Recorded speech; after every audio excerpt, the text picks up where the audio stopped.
Debate live. I'm your host Nathan Oakley, and if you are new to this channel, or you've not done so already, then be sure to subscribe, hit the bell notification icon and join button if you'd like to become a Nathan Oakley 1980 channel member and keep up to date with the Flat Earth debate. If you would like to support the channel, there is a super chat that runs alongside each of these shows while they are live, and there's also a coffee, Patreon, crypto and thanks button in the info box below the video. Most importantly, if you'd like to join the discussion, simply mute the page you are currently watching, then click the link in the info box below this video to join the panel and express your views on the nature of Earth.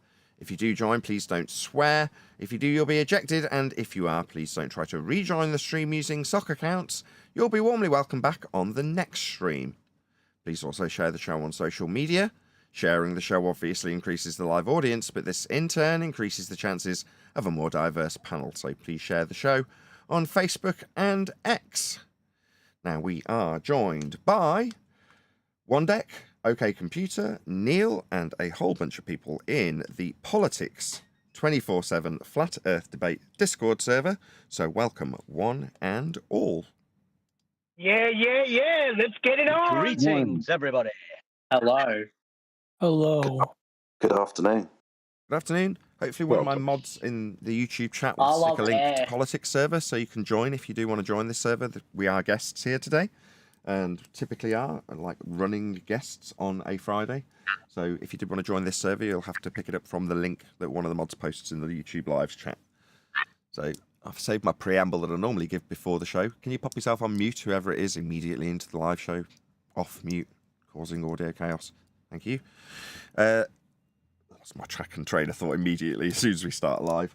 So I normally give this preamble before we start the show, which is to say the reason we come regularly as guests to the Politics server on a Friday is to point out that in 2024, as flat earthers, we don't have to go through the usual rigmarole of having to explain why a globe doesn't work on the back foot when we know Earth's measured flat.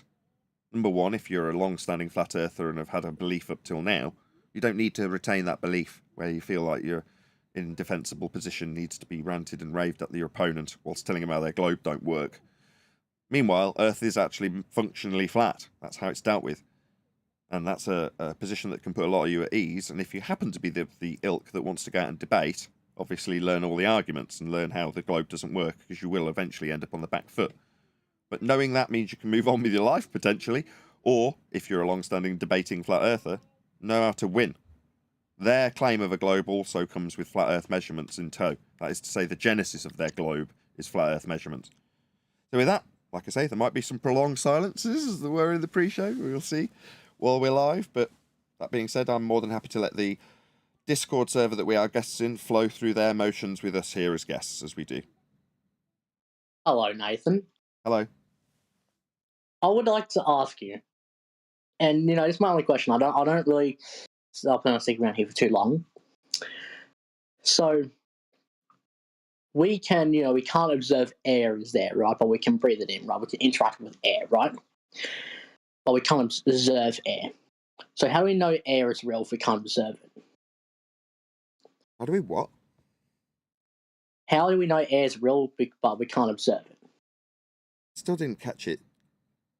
Say it one more time. My question is that air, you can't observe air, but we know it's real. That's a statement of fact, as opposed to a question. Statement of fact. So, but obviously to observe air, you would need a special tool to do so, right? Like a special scope or whatever it is. Same as I'm a bit if confused. you were to observe. Is there a question anywhere in our future? Well, yes, there's a question. A lot of times I hear arguments about observational reality when it comes to, the curve of the Earth. Saying that we can't, exactly do it with our naked eyes. We need certain tools, but then people don't trust that. We know that air is real, so we kind of exactly see the curve of the Earth with our naked eye, but we need tools, same as we do if we want to see air. And like you said, air is a statement of fact. So then, how is let's say the curve of the Earth fake?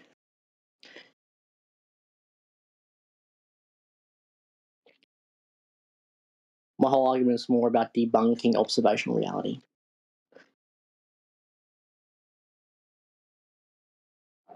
When you can measure air pressure and you can measure the Earth, mate. we physically interact with gases. I answered this before Nathan started this show.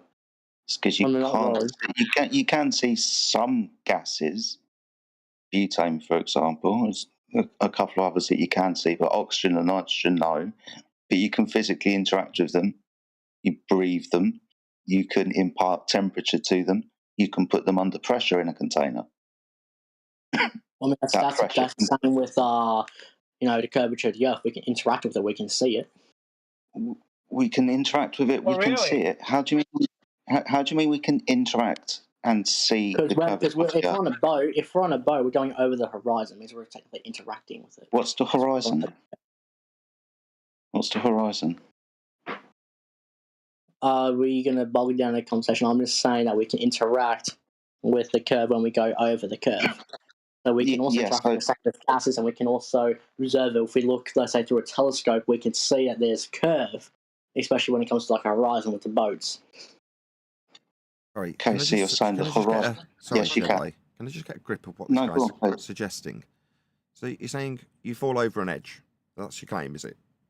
We debunked that in 2020. What?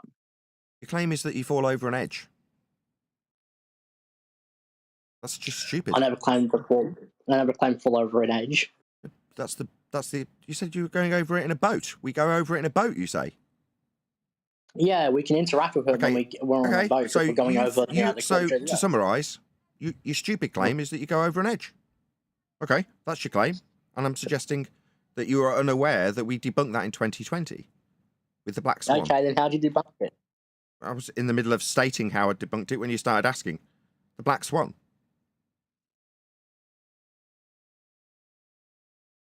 You're gonna tell me how you debunked it? Yeah, black swan. Are you unaware of the black swan? No, but I want you to tell me the calculations and the way you debunked black swan. No, black swan is a fallacy to suggest that all swans are white. The modus tollens that we debunk Earth curve with is as follows. Okay, but how does that have anything to do with through me? I'm not going to continue. I'm not going to continue this. He's literally just within 20 seconds of asking me, telling me, through the top of me, what I'm not going to be doing. How do you debunk it? Well, with the black swan. Well, what's the black swan? Okay, well, it's the argument as follows. I get 2 words into the actual modus tollens argument. He's talking through me. He doesn't want to listen to me, does he? No, I do. I'm actually want to see what you're going to say, but you keep stopping halfway through what you're saying. No, so I got to try and juggle you. You asked me. Hugh, in the side chat, I've posted the black swan image with the modus tollens at 11 minutes past the hour. If you can just remain silent for a minute while Nathan runs through it, and you can have your rebuttal time after. All right. Sounds good. I don't want to talk to this guy. He's not interested in listening to me. Next. I'm not even talking. Morning, guys. All right, yeah, we can move on to the next caller. Yeah, bye-bye. Black Swan. No, I know. I want him to explain Black Swan. Shut him up. I want him to explain the Just shut him up. No, you were disrespectful and talked through me as I tried to go through modus tollens with you. You talked through me, then the moderators had to politely say, "Oh, please shut up while he's talking." Now I'm saying I don't want to talk to you. Go and study the Black Swan.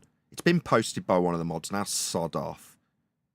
Now I haven't got time for your stupid games. If you don't want to listen to me, I don't want to talk to you. If you think you're going to talk through me so that you can, end the rebuttal midpoint? No, I just don't want to talk to you anymore.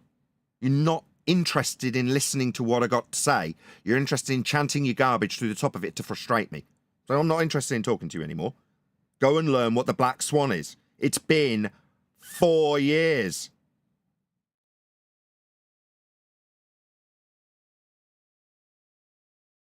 Next.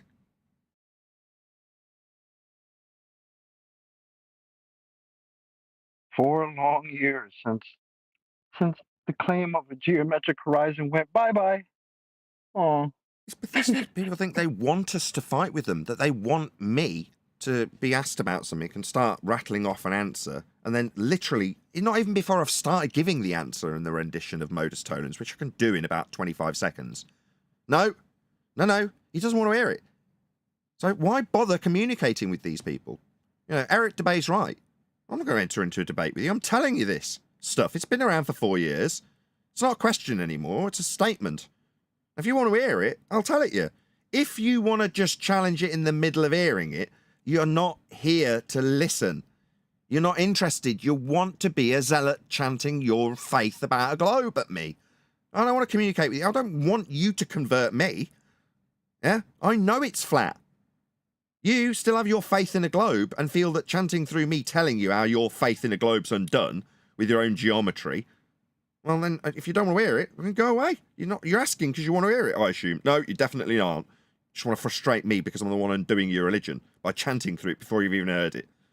Making you totally unreasonable as a person to have a discussion with. So no, I'm not going to debate you with you. Debating isn't you chanting through someone putting something to you. Yeah? You guys have got a distorted view of what a debate is. Do you think that when you ask someone something and they start replying, the bit that you don't like, if you talk through it, or maybe open your mic in the middle like this guy who's doing it in Discord now, just opened his mic. You can obviously hear me, but in the middle of me talking, I'll open my mic. Yeah, that's not debate. That's unreasonable dickhead behaviour. I don't want to tolerate it anymore. If you behave like that, I'm just going to go, no, I don't talk to this person. Take it as your victory. I'm sure that'll give you a lot of pain relief. I rumpus the black swan, therefore I win. Get lost. He had a little more than a face. He said we interact with air, and we also interact with Earth curve. But his point, Neil, is air's there, but we can't see it. And we live on a globe, but we just can't see the curve. Pretty much it. It's pretty much exactly what he's trying to say. If the conversation is concluded, do you mind if I go? No, please. Who are we talking to? What's your name? That's Nick, who was chatting I'm to us Nick. earlier. I went to take a shower before. Well, Yeah. yeah. Good to have you back, Nick. Thank you, man. I'll keep it short since I do have to go in like 15 minutes. So I hope we can have a conversation in that time, but I will have to leave by then. So just letting it be known. Cool. So I guess I'll just start off with asking, should you present a position or should I present mine? What do you prefer? And am I talking to Nathan only, or is it like the whole room? I don't mind either way. You got the mic. All right. So I guess I'll just present a Modus tollens, and then we can go from there. Cool. No rebuttal. So the premise is that if Earth was not spherical, then space imagery from multiple independent sources would consistently show this, and it would show that it is not a sphere. The second premise is that space imagery from both NASA, ESA, and SpaceX and Blue Origin, so both private and public companies, that they consistently show Earth as a sphere. Therefore, the conclusion must be that Earth is not flat, so a sphere. And to support this Modus tollens that I created, I have 3 links for the chat. I have one from SpaceX on their Instagram. I have an ESA short, and then I have a NASA long-term video from the Epic satellite. Oh, They're thank you. all in the side chat now. Cool. What's the logical form of Modus tollens? It's just in the inverse, you could say, of the ponens, where it's if something's not, then well, it's kind of like proving the opposite, I would say.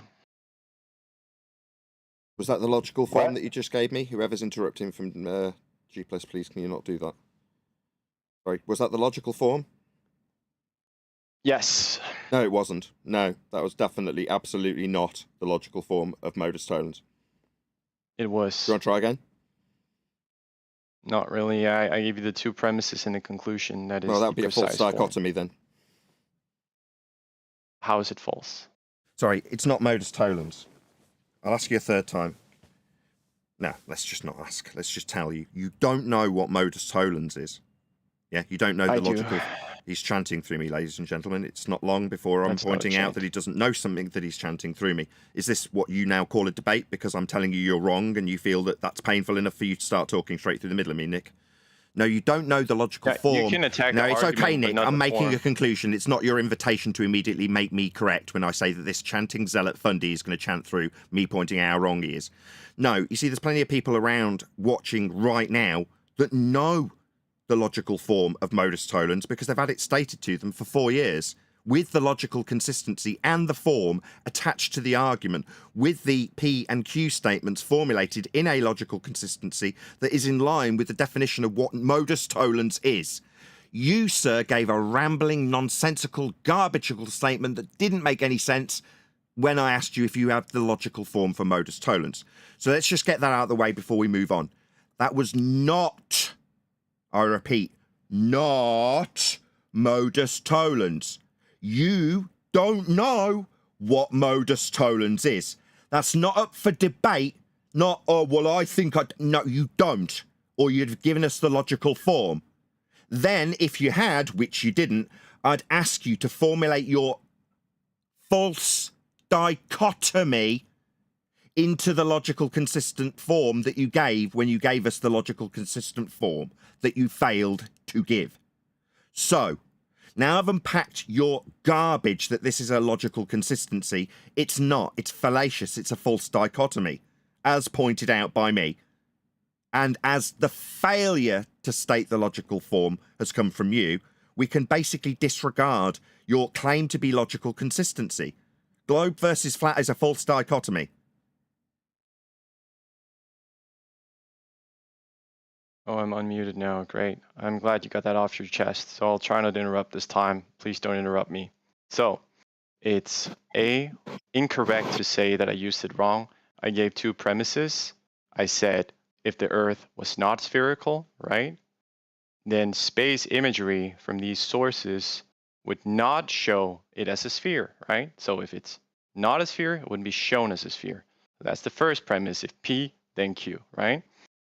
Second premise was that space imagery from these independent sources and government sources that I listed and linked, that they assert the result Q not to be true.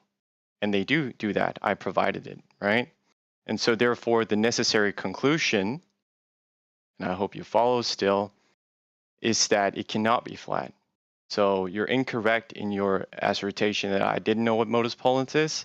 I corrected you, and now we can hopefully engage with the actual argument. Thank you. So give us the logical consistency without the argument inserted. That is to say, what's the P statement? What's the Q statement? What's the conditionals around those? I'm still talking. Did you just demand that I don't interrupt you, only for you to interrupt immediately? And there's him interrupting as I'm asking him whether or not he's going to interrupt me immediately. That's why you're getting muted, you total scumbag. Now, number one, before we started this live show, I spoke to this guy and pointed out that we've already had a discussion about the second law of thermodynamics violation sky vacuum that imagery would have to come from to take his false dichotomy claim to be a modus tollens argument. He's got to completely ignore that which was discussed both on a previous occasion 2 months ago, according to him, and 2 hours ago, or whatever, how long we've been live now, an hour ago. He's completely ignored that. In order to formulate a false dichotomy, call it modus tollens. No, you've got to completely ignore a law of nature to put this into false dichotomy. The law of nature that was gone through with you that you said was me taking the argument off the rails. Then when I asked you to actually steelman my position in response last time we spoke, you said second law of thermodynamics, and then you took it off the rails. End quote, you, about me, when discussing how this argument, false dichotomy, not modus tollens, would be a violation of natural law. So you're going to completely ignore everything I put to you in the pre-show then? And previously, when we discussed this last time. You're going to ignore all that in favour of putting up a false dichotomy, claiming it's modus tollens. You're just going to ignore everything I've put to you in regards to second law of thermodynamics violation sky vacuums. Because I heard your rebuttal. You don't agree. That was your rebuttal. It was also, what, a justification for calling it me taking the argument off the rails when you repositioned all of your photos from space arguments without in any way steelmanning the rebuttal or even mentioning it. Just said that I'd taken the argument off the rails. Now you've had it reiterated that I didn't take anything off the rails. I defeated your argument with the second law of thermodynamics. Now you're repositioning a new argument in false dichotomy with the same exact fallacy and violation of natural law in tow. What's going on? Were you deaf last time I put it to you? Did you just hear yada, yada, yada when I said second law of thermodynamics debunks this claim that we've got pictures from an area gas would be filling in line with entropic law? Just going to ignore that in favour of a false dichotomy, eh? To the question, am I deaf? No. But am I mute? No. But I am muted most of the time, so I'd appreciate not to be. And to to answer your question, no, I didn't ignore anything. I asked if I should present something, and you said yes. I have the mic, so I did. It shocks me that you would revoke or invoke rather a prior conversation that is out of context for this specific argument. It shows that you're deceptive in your argumentation. You're not engaging with what I put forward. I empathize with you, but please stay on topic. Now, I gave you a very consistent modus ponens. I outlined to you, since you didn't really seem to know what it was, which of the variables were P, Q, and the natural conclusion that followed, and I backed it up with evidence. You haven't even looked at the evidence yet, or at least you haven't engaged with me with the evidence. So how about you do that, and then maybe we can get the historical context and beef out of the way after. So is your evidence from a sky vacuum? Is my evidence from a sky vacuum? Well, it's almost a perfect vacuum. Sky vacuum? I don't know what that means. So it's a violation of natural law.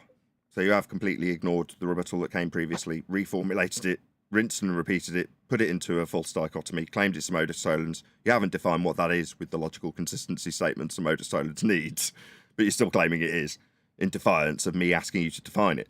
You haven't. Meanwhile, yeah, you are ignoring everything we've discussed previously then, to rinse and repeat claims that come from sky vacuums, that you've now called perfect vacuums, presumably because, what? You want me to debate about what type of vacuum the sky isn't? No, it's a violation of natural law. We wouldn't have any gas to breathe if there was images or information of any sort coming from that area. There is no area above our head in violation of natural law that could be described in any way as being a vacuum, because gas fills vacuums. Space is just area that gas would expand into as it expands at high velocity into whatever area it has available. If that is an area available to the gas at high pressure we're breathing, then it would be dispersing into it. We'd have never developed gas pressure. We'd all be dead and suffocating. Nay, we'd have never survived or been here to breathe gas because none of it had developed pressure. I've already dealt with this. You just said it was me taking it off the rails. This time it's you completely ignoring it, even though it was discussed less than an hour ago with you. All right, maybe give me a cue when you're done, and just so I know. I think this is when I can talk, just so I don't overtalk and get muted again. You're a smart ass, Cool. So I'm going to respond now. So I will engage with the second law of thermodynamics and the natural laws. Although I will say, if that is your counter to the argument that is being put forward, then you have the position where you have to defend that as it stands.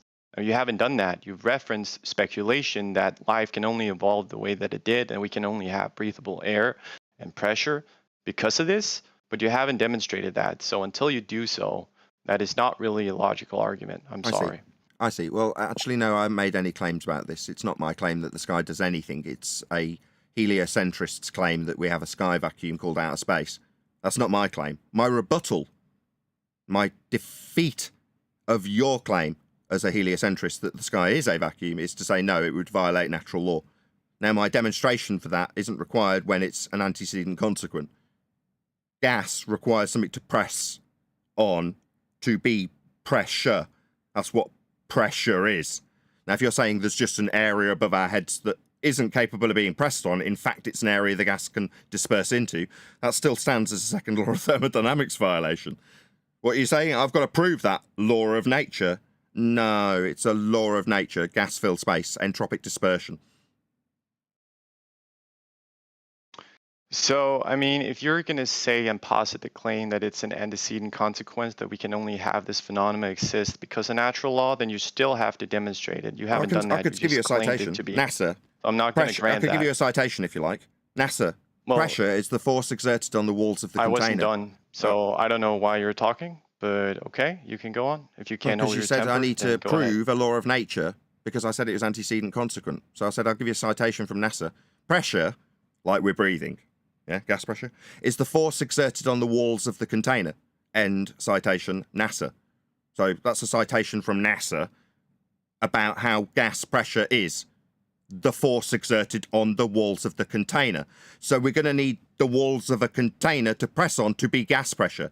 That is ipso facto the third rendition of the same thing. You seem to object to me reiterating something you've hand-waved, like I've got to prove something. I'm not claiming the sky is a vacuum. Don't need to prove jack. You could respond to my second law of thermodynamics violation, pointing out that your area of volume is just an area gas would fill, and in order to have containment, we'd have to be pressing on something. You've demanded that I prove laws of nature, and I've cited NASA. Okay? Not okay. So here's the thing. You cannot cite the source that you're refuting. So, and you cannot cite the source as if it defeats anything or it holds any credence at all. I did. I wasn't done. Why are you over talking? Are you? You tell me I can't cite something. Yeah, I can, and I did. Yeah, I mean, you can be rude as well, but canned is not your ability or even your agency to be able to do it. It's rude as fuck. So yeah, I mean, you can absolutely be rude. Don't swear at me. Number one, don't swear at me. That is not a rebuttal. That is non-responsive. Meanwhile, I'm now talking. Maybe I should tell him about his projection. That's non-responsive. Gas fills space. It's a law of nature. You demanded that I prove it, and I've given you a citation from NASA, and you've told me that I can't. So, in response to my citation from NASA about precisely what I stated gas must be in order to be at pressure, it's got to press. And then I cited NASA at the behest of this guy. No, I'm not having to prove anything when I'm not claiming the sky does something. You are claiming it's a sky vacuum. Telling me I can't cite NASA because they're part of your claim? That's garbage. My response, I did cite NASA. I am going to use NASA. You don't have to like it, but gas still fills space. It's a law of nature. Your claim is therefore debunked. There is no necessity to explain anything from Narnia. There is no area above our head that gas could be, but isn't filling, because not filling it is a violation of a law of nature.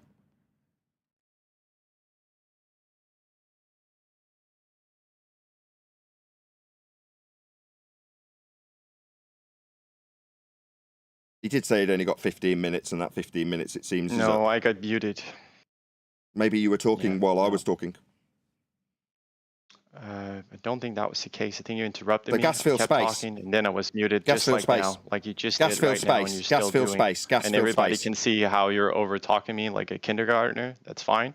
Gas fills but space. That's probably why I was muted. And you're gas still fills doing space. Cool. We're waiting for a response to that. Gas fills space. Entropic law of cited NASA. Respond. All right, get it all out. So where's the link of the citation again? It must have been lost on me. Did you link it? No. Oh, you didn't? Gas fills space. It is a law of nature. Second law of thermodynamics has been discussed with you on, this is the third separate occasion. Now, you're telling me I've got to cite it. Now, can I acquire a citation from NASA? I'm sure my mods are all over it, to be perfectly honest with you, and it's not a rebuttal to a law of nature. Saying I've got to prove it, I go and get a citation from NASA. Well, have I actually had it posted? Yeah, you can actually deal with it. Yeah, gas does fill space. The implication of NASA saying that, yeah, pressure, is it pressing? That's not really that profound. I don't need to go and get a damn thing. Your insistence is merely a stalling tactic. Meanwhile, it's a law of nature. I don't have to address anything in your claim because I've debunked it. It can't be real. It's in an area that isn't real. We'd all be dead. Okay, so you cited something that you didn't link, so that's not really going to hold any value in this conversation, and I'm very sad that this is the level we're operating on, but let's go ahead and continue. So you said you don't have to back up any claims that you made as a refutation to my argument, but you also want to just hand wave them and say, well, it's a law of nature, therefore I don't even have to engage with this. Well, the problem is that quote unquote law of nature that you say is outlined on NASA's website that you didn't link or couldn't link. I don't know if you're not able or what's going on there, but you're saying because of this, you don't even have to engage with the photos. But here's the problem, right? We have video. There exists. Yeah, I linked something. I don't know if you're here for it. There exists. You mean pictures? No, I mean, there are... Whoever that is, shut up. Just let him get his sentence out. Shut up. Go ahead, Nick. Right. Yeah. So I appreciate that. So I linked multiple sources that are different agencies and even different companies, private ones, right?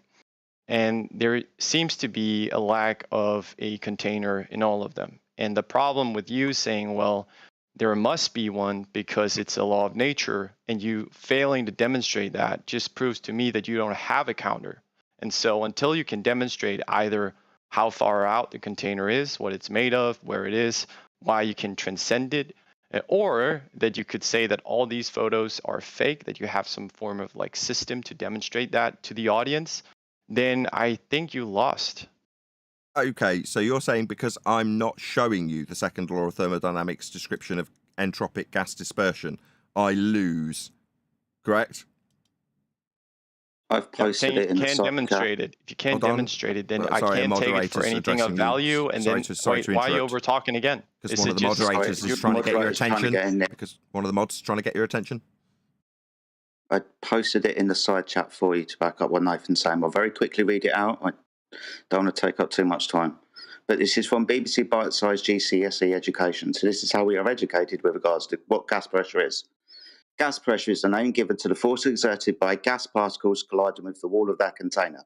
Pressure is force exerted over an area. Gas pressure is the force exerted by a gas on a specific area.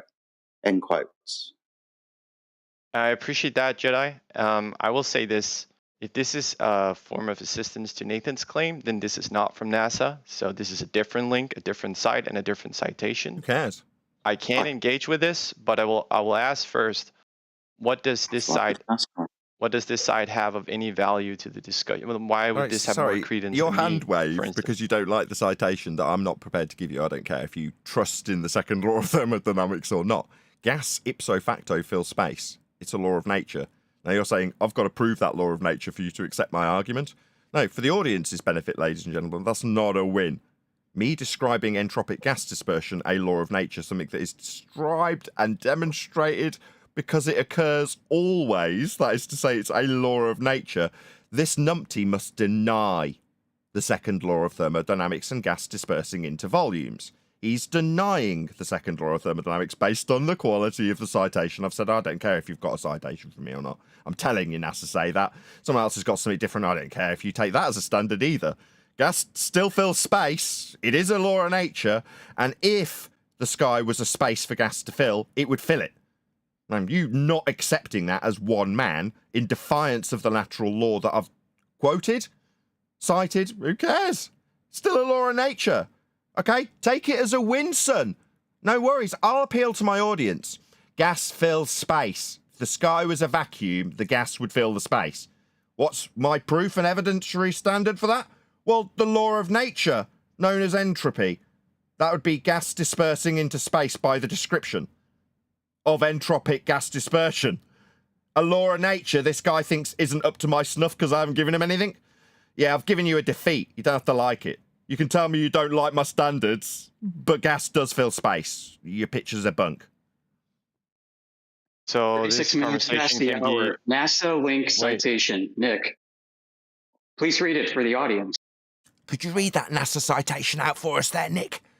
Because that was the standard that you wanted to deny what I've just already taken a victory dance with, just so we completely annihilate your objection. Do you want to read out NASA citation that was got by one of my mods as expected? Go ahead, read it out. Looking for it. Is it the Viking? 36 minutes past the hour. Ego slave, right? Hello? Please read. Begin reading. Yes, Ego Slave at 36 past the hour, and I've also dropped one below that as well. Same NASA. Go with Ego Slave there. The molecules are in constant random motion and frequently collide with each other in the walls of a container. Because the molecules are in motion, a gas will expand and fill the container. Since density is defined to be the mass divided by the volume, density depends directly on the size of the container in which a fixed mass of gas is confirmed. Is there a container in your pictures? No, there is not. Therefore, they are a violation of natural law. If we have no containment for gas to press on, we don't develop gas pressure. In the heliocentric world of sky vacuum images in areas that gas can fill but isn't filling is a direct violation of the second law of thermodynamics. Having a numpty with a zealot globe belief tell me that he won't accept it because I haven't personally provided him with a citation from NASA that explicitly details there must be containment. doesn't change the fact that gas fills space. Undermining and debunking this man who's just about to start chanting through me. Maybe he'll quiz why he's been put on mute as he starts chanting through my victory dance. All of you, not just this man who didn't accept my standards based on the citations I didn't even care to give him. Meanwhile, outer space is fake.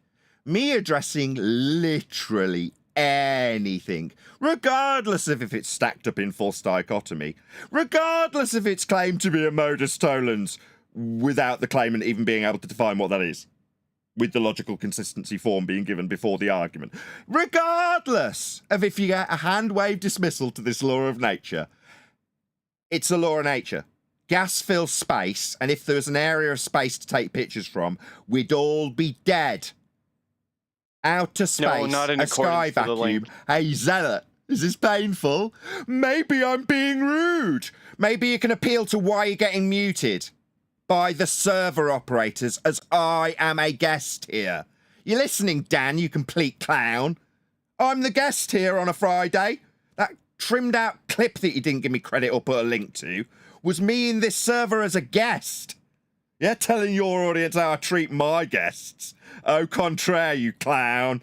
Can't even get the fundamentals of your claim right, can you, Simon Dan? Meanwhile, I got an audience. Not just Nick. Not just numpty idiot Nick, who defies the second law of thermodynamics to retain his false dichotomy claim of pictures from sky vacuums. His complete hand wave of that being put to him now 3 separate times. You as the audience can understand this. Yeah? Yeah, I don't have to accept anything that I give you. You can go and look it up, regardless of how much the chanting zealot wants to neutralise this by chanting through me, by undermining my victory dance and telling my audience, not him, one man, one idiot man who doesn't understand laws of nature, like gas dispersion and entropy, one idiot man who's trying to relieve you of this information by chanting through it. He doesn't matter. You, the audience, matter. You in this Discord server, the rest of you. Not this one man trying to preclude you from hearing me. Gas fills space, it's a law of nature. That makes space and all claims that come from it fake. There is no sky vacuum, there is no images, there are no trips to the moon, there are no trips to Mars, there are no men floating around telescopes, there are no men in spaceships, there are no men in space suits outside the spaceships. It's all fake. We'd have no gas to breathe. That's the end. That's the conclusion. There is no rebuttal to this. You telling me you don't agree or that my citation ain't good enough ain't gonna cut it. Hope that's clear. No, the citation goes against what you just said. So your own evidence that sort of supports the argument that the second law of thermodynamics is not violated here, well, that's poorly framed because in the same citation that was linked to you by your moderators, right, go on to say, well, the actual container, quote unquote, is gravity. And it goes on also to highlight how different altitudes present different pressure gradients. And so it's very emotional of you to just go on this long rant and tangent about how you defeated anybody. I mean, you're not victory dancing. You're victory crying, I think, in your own head. I see. It's like, when you're done ad homing and I hope me, you're here as well. When you're done ad homing me, I'll respond. Seems you don't know the difference between a reference and a citation. Oh, yeah, I absolutely do. So when I heard it read out, it included the words gravity that you've just now added by getting them from a different part of the reference. Correct? It's the same article. So article, that's the same as citation, is it, you stupid idiot? You don't know the difference. Excuse me, it seems like me telling him how stupid he is going to get interrupted. Maybe he'll appeal to a mod for why he's getting muted as I berate his ignorance. This stupid clown, this ignorant fool, this dumb globe believer, someone who you might align with in belief, doesn't know the difference between a reference / article and a citation. He's so stupid as he's going to try and chastise me after he goes outside of the citation to make his argument. Wow. Let me just be the first to correct your stupidity and ignorance. No, son, what you seem to have done is gone outside of the citation I didn't give you and requested you personally read. You feel you can chastise me for that, do you? Oh, maybe you'd like to get a new citation Something that's maybe from the same article or reference that we can debate about as a new claim that works outside of the citation. Maybe you'd like to look up the definition of citation, you stupid, ignorant clown with the nerve and gall to berate me after it goes outside of the citation. You don't even know what the word means, son. Don't feel that you've got some high and mighty reason to start chanting through your operation. You're being told off and demeaned by a flat earther. You don't even know what the word citation means. You're in no position to berate me, and furthermore, that's not a rebuttal to a second law of thermodynamics violation, sky vacuum, where your claim originated with a false dichotomy claim to be a modus tollens, something you couldn't define either. Yeah? You don't even know what a citation is. Why are you even here? You're too dumb to be communicating with us on this level. You hand wave natural law and base your hand wave on the quality of citation. You then tell me that my citation undermines me when it's not mine. And you work outside of a word you don't understand, citation demonstrably making you foolish. You're not worthy to talk to a stupid, ignorant clown. You still feel that even though you've appealed to why you'd have to be muted, as I still haven't ended this statement, that's me berating you and your stupidity. Yeah? For your lack of English acumen, you don't even know what citation means, you stupid boy. It's not an invitation to start responding. You just attempted to tell me off. Now you're getting berated.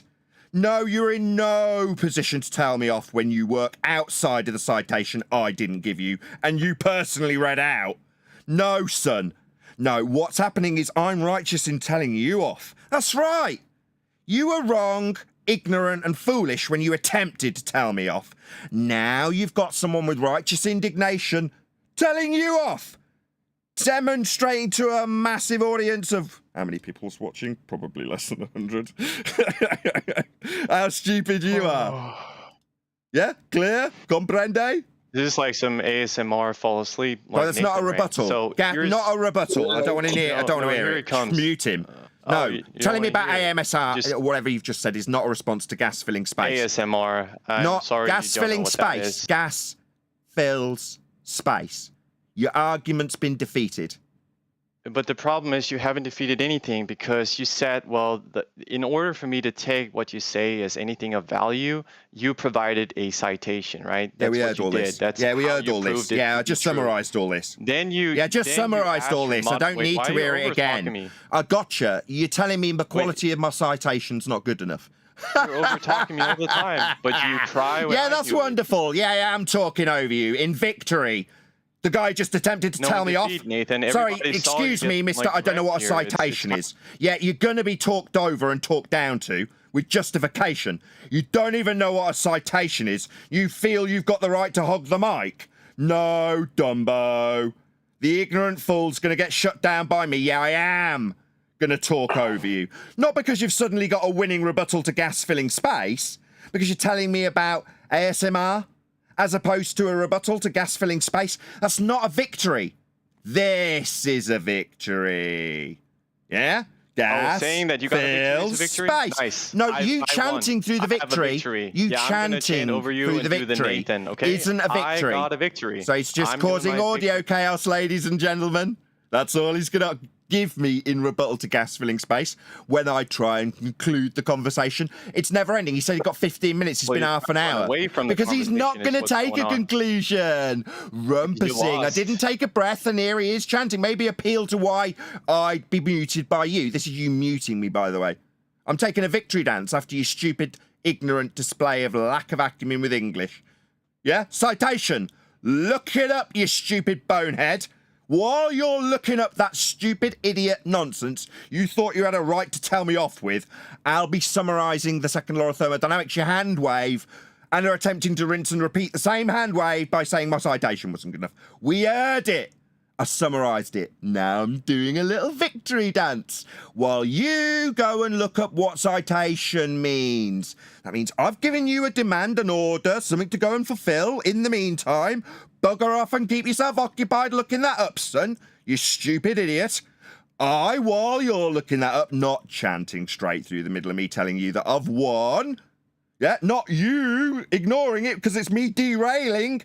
No, that's you projecting. What you mean is when I won last time, you attempted this little trick where you chant through the victory dance. No, son, gas fills space. You sky vacuum with your little men in, you NASA men. They're lying to you. The men who say they're in space, it's Narnia. Gas would fill it in line with entropic law. You didn't have anything in response to that. ASMR, telling me my citation ain't good enough, putting it in false dichotomy and calling it a modus tollens, are all defeated now. That's the end. You said you'd got 15 minutes. That was a lie. This is half an hour in. More than half an hour in. 40 minutes in. Oh, I'm unmuted. Yeah, I mean, I'm going to work out, so I just have to do supersets. But that's better because I'm getting some workout done here defeating you. So, I mean, I don't Not mind. a rebuttal. Non-responsive. Not a rebuttal. So here's Not the a thing. rebuttal. Wait, you just asked. You said I only have 15 minutes, and I reply, yeah, well, I did, but I gave you an explanation as to why I stayed longer, right? Not a rebuttal. This is non-responsive. None of this is a rebuttal. It's non-responsive. Get rid of him. I don't care. Thing, Nathan, I don't want his summary. I don't want him. Right? Just get rid of him. He said he got 15 minutes. He's a liar. Now he's just chanting through me. I've taken my victory dance. I don't want to talk to him anymore. He's projecting his chanting straight through the middle of me. I've got a right to. I won. You think telling me how the conversation's gone is going to undermine that? No. No. Telling me how the conversation went when you lied about how long you got, presumably so you got an out. 40 minutes in, no, bugger off to work, son. Or look up what citation means. Now, unless you start defining citation or give me a response to the second law of thermodynamics overcome to your claim the sky is a bleeding vacuum, to have pictures and images and claims to come from, to put in false dichotomy, to claim a modus tollens, unless I get a response to any of that, I don't want to hear how the conversation has ran. Those are the arguments. The ones you lost with, incessant waffle about how the bleeding conversation's taken place, isn't a response. It's non-responsive.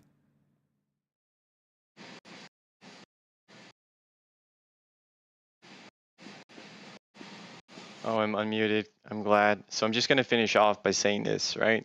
You did a poor job at defeating the argument. You Listen, Adcom, stop him, stop him, stop him, stop him, stop him, stop him. He's telling me I'm doing a poor job. Like he's going to get to have a fucking victory dance after this. What an outrage. I've done a poor job. I've done a poor job isn't a response to, not a modus tollens, false dichotomy. Gas fills space, it's a law of nature. Citations is ad forum, being hand-waved, non-responsive, constant attempts to undermine the actual victory that's taken place. Therefore, when he does it again for the fourth time, no, not going to allow this. You will not undermine me by discussing with the audience in conclusion how the conversation went. Like, that's the thing to focus on. No. Gas filling your sky vacuum you believe in is the conclusion. Unless you've got a response to that seventh rendition of the victory, who cares about anything else? It's not going to be tolerated. Unless you're going to tell me what citation means by definition, I'm not interested.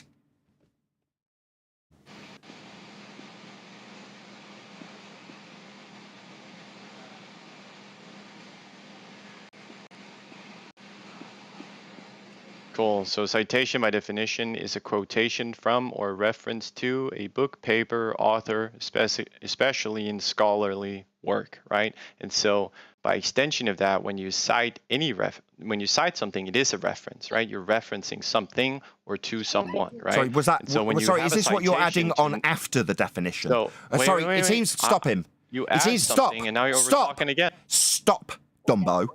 Yeah, I'm righteous. You've proved how stupid you are. Now you're doing it within the definition. So outside of the definition, you're going to add what you interpret that to mean.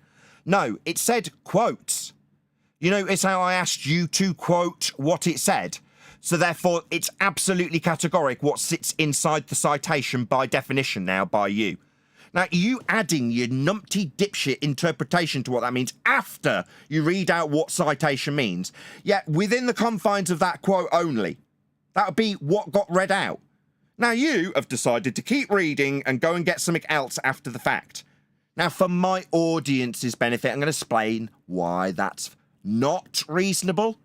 let's pretend we're in court and the prosecution presents the claimed murderer's diary, where he explicitly details on page 5 exactly how the crime was committed in such detail that it could only have been the murderer's words and knowledge that could get those words on that page, proving beyond all doubt that that man is guilty.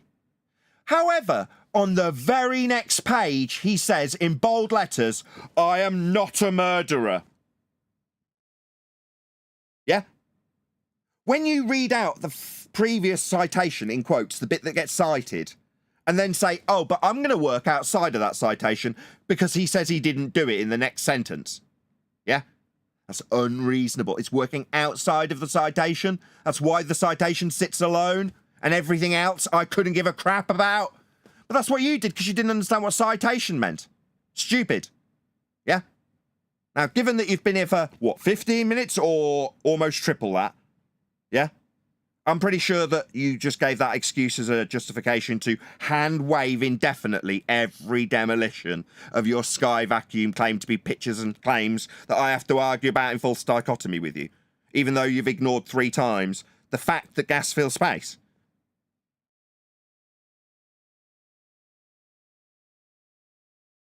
Oh, I'm unmuted. So where is the container, Nathan? So did I make a claim about the sky? Oh no, it's your claim that it's a vacuum that's been overcome with this law of nature. So this law of nature, well, it requires a container, no? According to NASA, the force gas presses on that container is pressure, according to NASA. So now you're Oh my god, triggered zealot globe, believer much. Perhaps you'd like to ask why you're being muted as I'm in the middle of this sentence. Perhaps you'd like to appeal for the, I think it's the 6th time he's appealed to it. Yeah, I'm a guest here. We're having a reasonable discourse till you start chanting through me like you're doing now. Then the server moderators have to step in because you're being unreasonable and chanting through your opponent. Another guest here. As a guest, unreasonable. Like behaviour that won't be tolerated. Meanwhile, we're on to this non sequitur again, aren't we? Meanwhile, gas fills space. What, you say there's got to be a container? Nah. No, NASA say it. It's a necessary antecedent consequent is what I said. Obviously, you hand-waved that and said that the standard of citation, not that you knew what that was, you don't know what that word means. Yeah? And even after reading it out for yourself, started to work outside the confines of the citation when you defined citation. Unbelievable. You guys are clowns.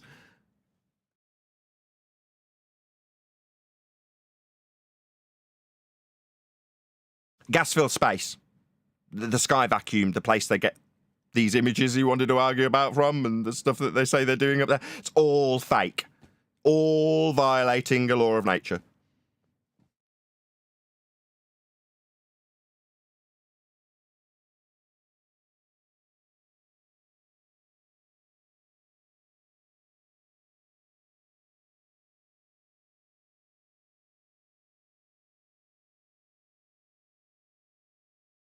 Well, that was fun. I'll do some shout-outs then, if that's the end of that. Shout-out to Jardo. It says, if P, I hand-wave dismiss all flat Earth proofs, then Q, the Earth is a spinning globe ball in space. P, I hand-wave dismissed all flat Earth proofs, therefore Q, Earth is a spinning ball in space. Very good, Jardo. Thank you for the super chat. Shout out to Flat Out Truth. It says, space is as real as Narnia. He is in pain. Indeed do. Thank you for the super chat.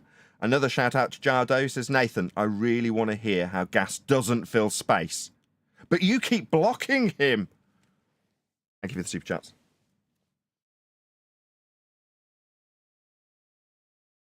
Is this what y'all really got in 2024?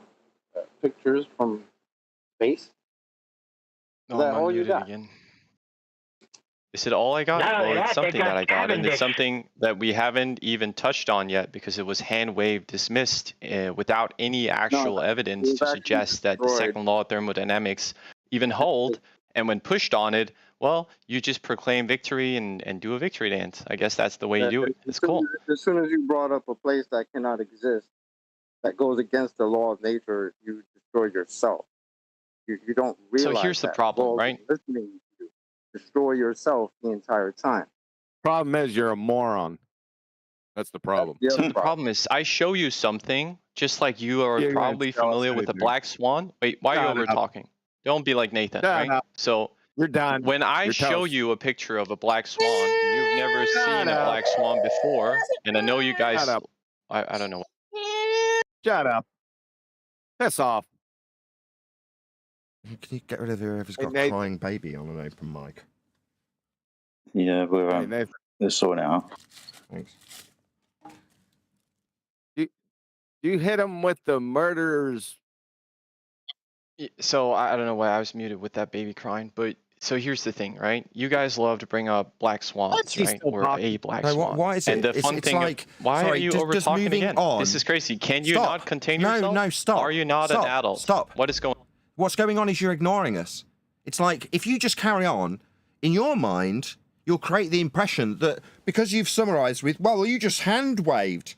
Okay, so hand wave means completely ignored it with a wave of the hand. But then you say, hand waved with a law of nature. Now, that's a contradiction in terms. Now, it'd be nice if I actually got to refute what you've done, which is attempted for the 8th time to completely undermine the victory. Now, once you've managed to let it get into the airwaves that, no, hand wave, law of nature. Okay, yeah. Therefore, let's move on to something else. No, you lost. I debunked space. That was the end of your argument. All you've done in the meantime, in lieu of a rebuttal to those things, is attempt to discuss the argument. Appeal to how many times you've been muted on a server I'm also a guest on. Yeah, maybe you can do like Simon Dunn and make a video about how badly I treat guests in a server I've got no control over. Maybe you can appeal to that. Stupid non sequitur nonsense that isn't a response to gas filling space in line with entropic law. You haven't overcome that. Now, I know that that's why you're still here 50 minutes after you said you'd only got 15, because you need to subtly undermine that win I have had. Now, I'm in no doubt that the moment I reiterate for the 9th time my victory when debunking your claim of a sky vacuum to have images to argue about in false dichotomy claimed to be Modus tollens, you'll try and subtly undermine it again by saying, no, you just hand waved. Your second law of nature is just a hand wave. No, it isn't. It's a win. But you don't want it to be a win. You need it to be undermined immediately, don't you? You may respond. That's very courteous. So here's the thing, right? I would like a rebuttal, but there was given none. You stated there exists second law of thermodynamics, therefore GG, essentially, right? But you didn't do anything. And when you even wanted to show that the second law of thermodynamics hold and pressured on a citation that you just pulled out of seemingly nowhere, the moderator, which I suppose is on your team, linked a source of reference, right? With the citation. Wait.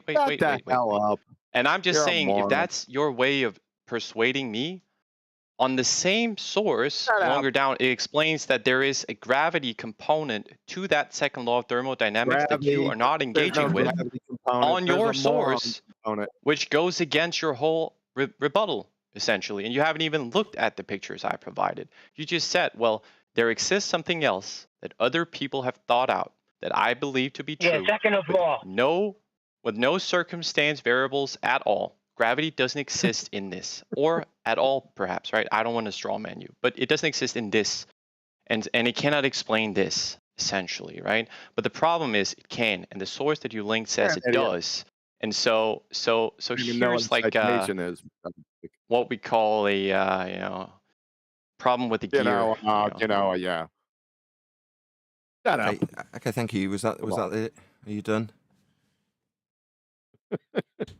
So, no, the second law of thermodynamics isn't a belief I have. That was the first thing you said. No, I don't need to look at your pictures because they have come from a place that I can debunk. The area they are claimed to come from is debunked by the belief I hold. Is it a belief I hold that debunked that area? Oh, no, it's been recategorized in an attempt to undermine my victory for the 9th time by calling it a belief. No, let me just get this absolutely clear while the chanting from the same funder who's failed to undermine me. Oh, maybe this is why you'd need to be muted, stupid boy.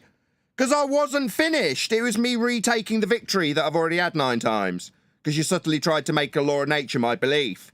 Yeah, in an attempt to undermine my victory, making a law of nature a belief I hold won't regain the victory for you. It won't prove that gas isn't going to be pressing on walls of containment to be pressure. It isn't going to be undermining the fact that gas disperses into a area of volume. But you have also subtly said that because I haven't done anything. Yeah, I can demonstrate this law of nature with a fart. Yeah, it will disperse into the volume. Yeah? I can easily demonstrate gas filling space, even when there's already gas impeding the gas I produce, because apparently I've got to do something. Yeah, okay, I'll pass gas, and as it disperses throughout the already existing gas pressure, that is to say, even with lots of gas in the way, it'll still expand in all directions, because that's what gas does. All gases do it. But you're suggesting that not only is there nothing to impede it, not like other gases at 14.7 psi, that my gas would have to disperse through if I'm to give you a demonstration, which I'm now doing. You know, it's retaking my victory with a, you know, verbalization of an actual physical demonstration I could do to demonstrate by example how entropic law, that's laws of nature, claim to be by you a belief I hold? Definitely not. A pathetic loser's attempt to undermine a law of nature by calling it his opponent's belief isn't going to change that gas fills space, and therefore there's no need to discuss any of your pictures or even look at them. First question I asked was, are these claimed to be argument points from a second law of thermodynamics violation sky vacuum? And lo and behold, they are. But that's just my belief. No, I've swiftly and efficiently dealt with the last attempt to undermine a law of nature, gas filling space, the second law of thermodynamics.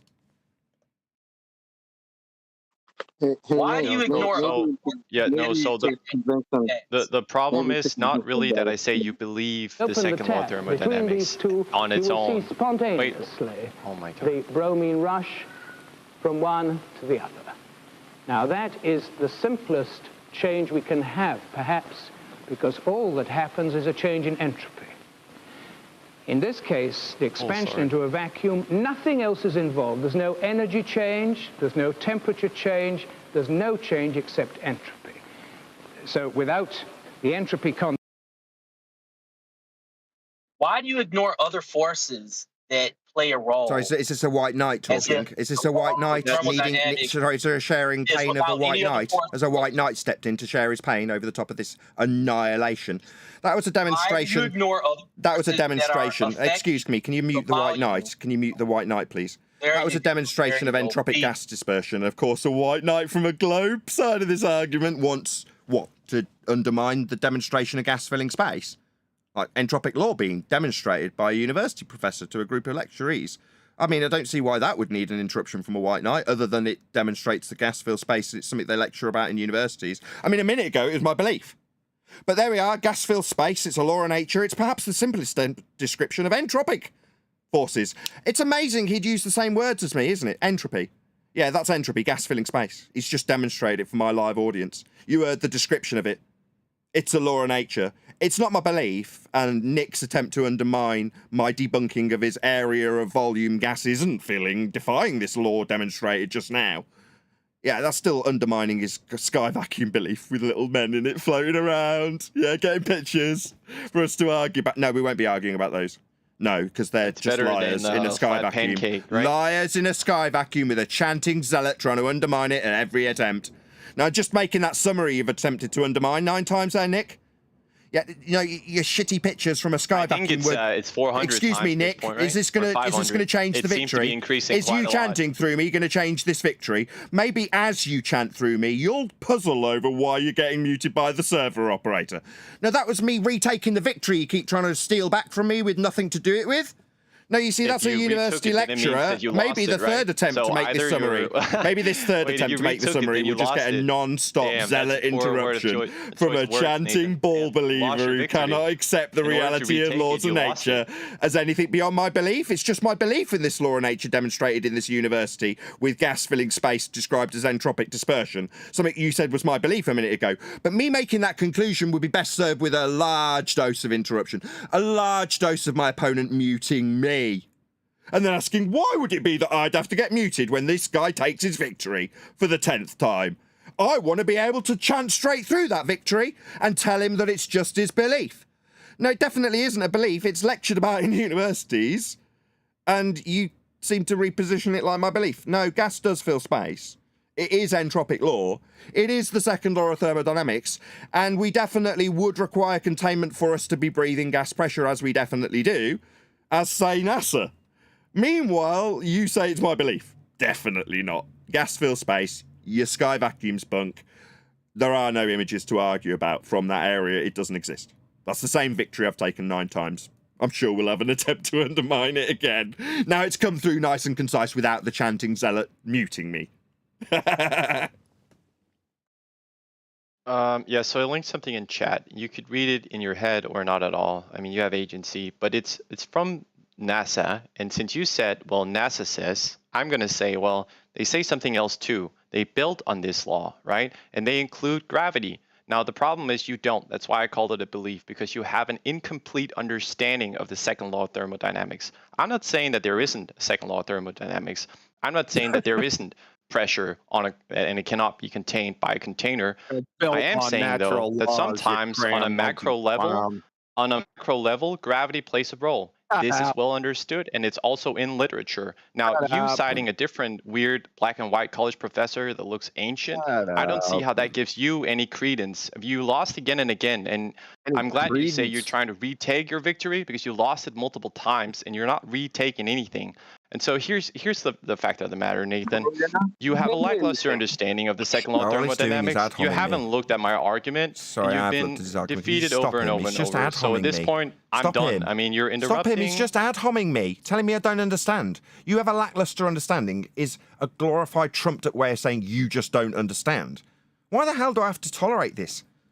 Yeah? Saying I've got a jumped-up understanding of something you fundamentally denied 10 minutes ago, and then 5 minutes ago told me was just my belief. Now, oh yeah, well, I do understand and accept now, after 9 attempts to undermine this law of nature. This started out with him telling me that yada, yada, yada, you derailed this argument about pictures, and then he just reiterated his own bloody argument that he lost with last time. Now we're into the same exact thing, over and over again. So long as I can undermine Nathan as not understanding as an individual, my lackluster understanding of the second law. I just had it on screen with a guy demonstrating it. He demonstrated gas filling space and then quite categorically said it's a law of nature, entropy. But we're still into Nathan's got a lackluster understanding. That's just an ad hom in lieu of an argument response. He's not undermining gas filling space. It does. It's a law of nature. He's just telling me I don't understand. Pathetic. Can I ask a question? Can you build on a law of nature?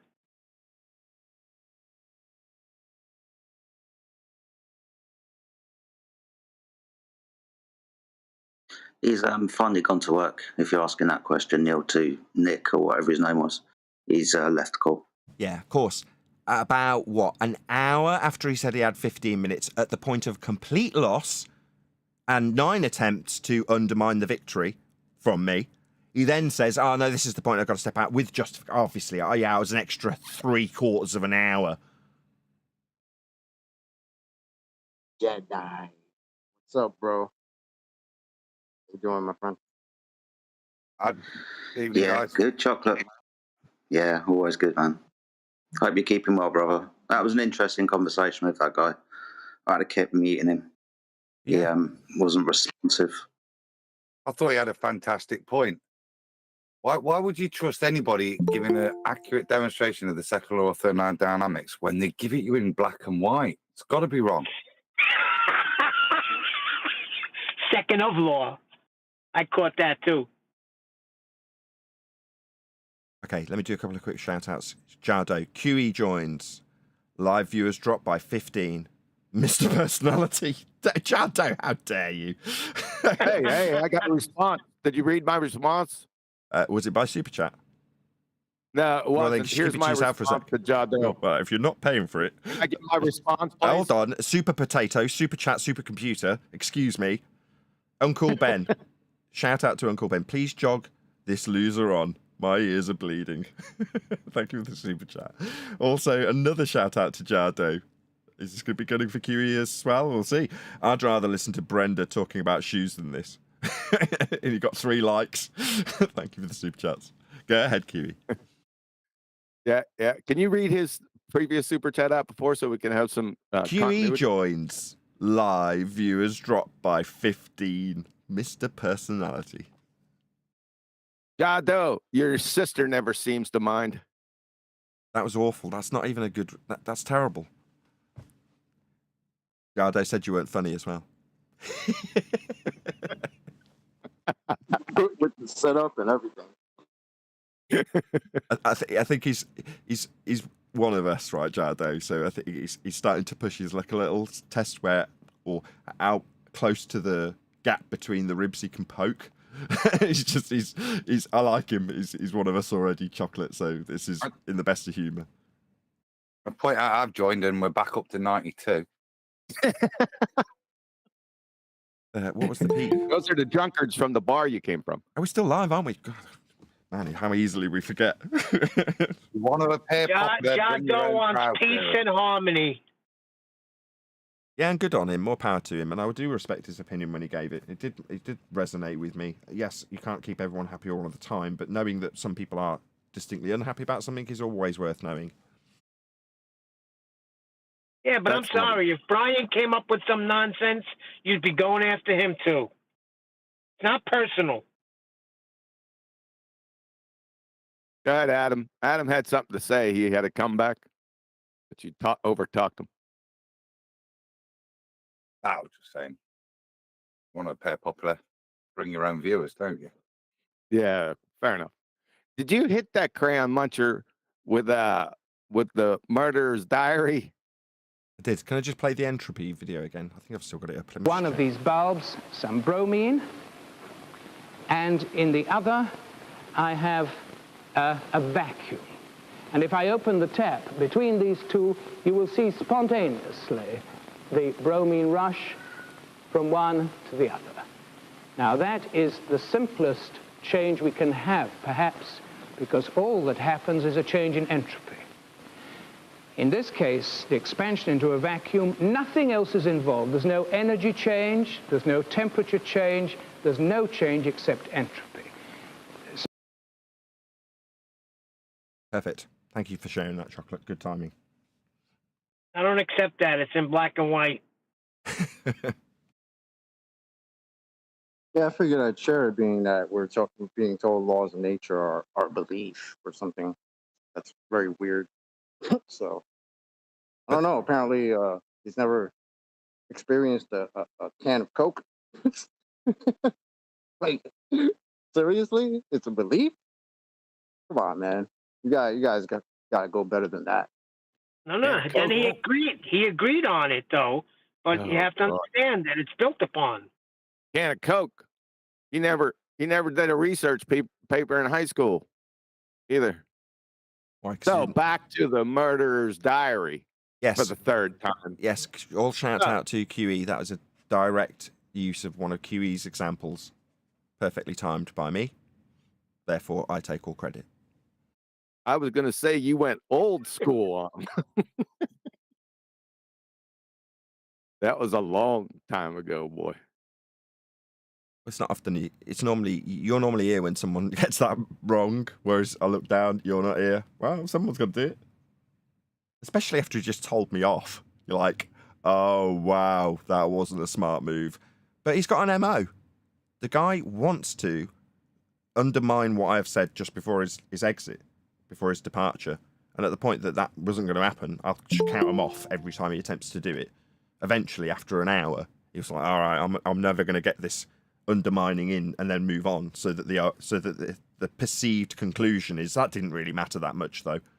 But no, I'll over dramatize my victory every time, and I'll escalate that over dramatized performance each time you try and undermine it, and get more and more concise in reiterating your loss, and it'll just get more and more concise every time you try and undermine it. I don't mind.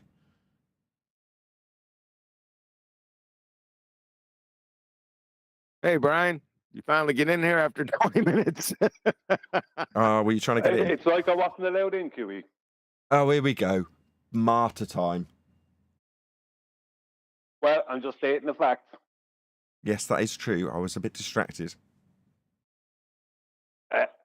When I heard him say, and some other guy in here saying that they built on the laws of they built on the second law of thermodynamics by adding in gravity. That just shows. It's either anyone who says that, just so you know, I hope you're still listening. You're either totally lying or you're so unbelievably thick that there's no scale that we can place that on. Wait, was that before or after you said it was just our belief? Did they build on our belief? Is that what happened? Exactly, Chocolate.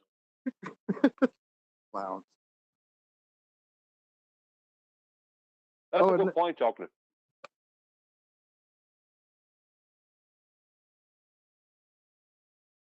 Just for his sake, next time you want to present an argument, maybe you want to be sure of what argument you want to present, because you started it off with I got a modus tollens, and somehow or another that got changed into a modus ponens. So I don't know. Never stated the form. I don't know. That all sounds problematic. Maybe be sure of what you're trying to present, Lobus. Yeah, it's the second of law. His proof was pictures from space. I like the way he tried to shove his fourth dichotomy into a modus tollens. That was pretty cool. Yeah, if P, the Earth is a ball, then Q, then space is the thing that you can take pictures of a ball from. Yeah, but he started with if not P. Yes. I'm like, what are you doing? You don't know what modus tollens is if you're going to start with if Earth not a ball. You're like, so if not P. Oh my God. No, it's if not P.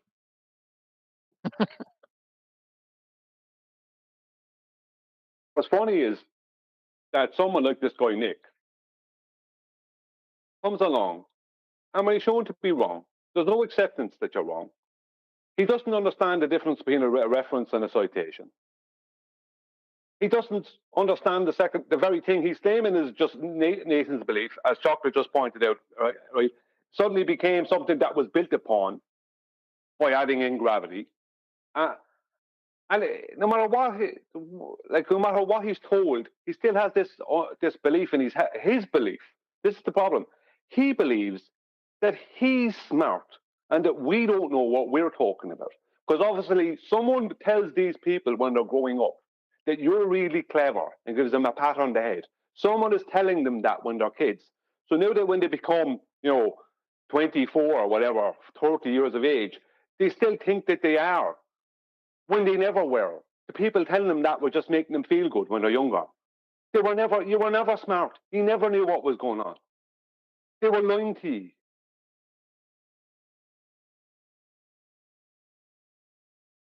Oh, he thinks he's clever. Yeah, because he wants to start dictating to people about the second law of thermodynamics and excuse me, how they added in gravity. How did they add general relativity to the second law of thermodynamics? Because that's the current gravity within his paradigm, and soon that's gone to be replaced by quantum gravity. So what's he talking about? He does. None of these people even know the origins of the birthplace of the second law of thermodynamics. That's what he just said there. Like what he's basically saying there is that they added gravity to temperature, the study of temperature. What has gravity got? Can you give me one claim concerning temperature where gravity is added in by anyone? Anyone? Ever? No. That was the birth of the second law of thermodynamics, the study of temperature. It has nothing to do with gravity. Gravity has nothing to do with temperature. So the fact that one of these people will claim that they built on the study of temperature by adding gravity. How does gravity control temperature? What has gravity got to do with temperature? What's gravity? That's what I was just going to ask. What is gravity? Before he said that, though, he seemed a little upset that after reading the NASA citation that was provided to him, that I don't know, it contained the word container maybe like 5-6 times. I don't even know. And then after that, he said, well, NASA says that gravity is the container. I'm sorry. How is gravity a container? Yeah, I would have liked to have seen the actual document and see if it actually said that. Now, I know if it's from NASA, gravity is going to be in there somewhere, but I'd like to see that it actually said exactly what he said. So NASA are claiming gravity is a container. I don't know if NASA would state that. They make a lot of claims, but I don't know if they'd state that. That would be a bit of a stretch for NASA now, I'd say. It's posted somewhere. I think Jado posted it.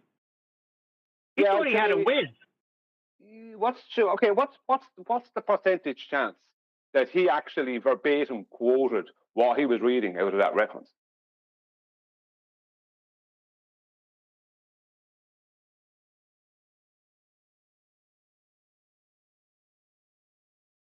I think he did because he thought he had a win when he read further on. I mean, he didn't realize that wasn't part of the citation. Yeah, does it matter either way? No, it doesn't. It's just it's not you. It's not Nathan. It's not your fault that NASA contradict themselves. Yeah. In their own reference. You know what I mean? Sure, but I'm just saying, in terms of what's in that citation that I didn't post, one of the mods dug it out. I'm like, fine. If someone else is going to get it, and someone's going to take ownership of this, it's not going to be me. I'll get him to read it out. So he did. Well, that becomes the citation that we're using in this instance. How would you phrase this, Kiwi? I couldn't give a crap outside. If you read on long enough, NASA say there is a container. On 3 pages on, they say, oh yeah, there's a giant container made of unicorn pixie dust. Okay. So?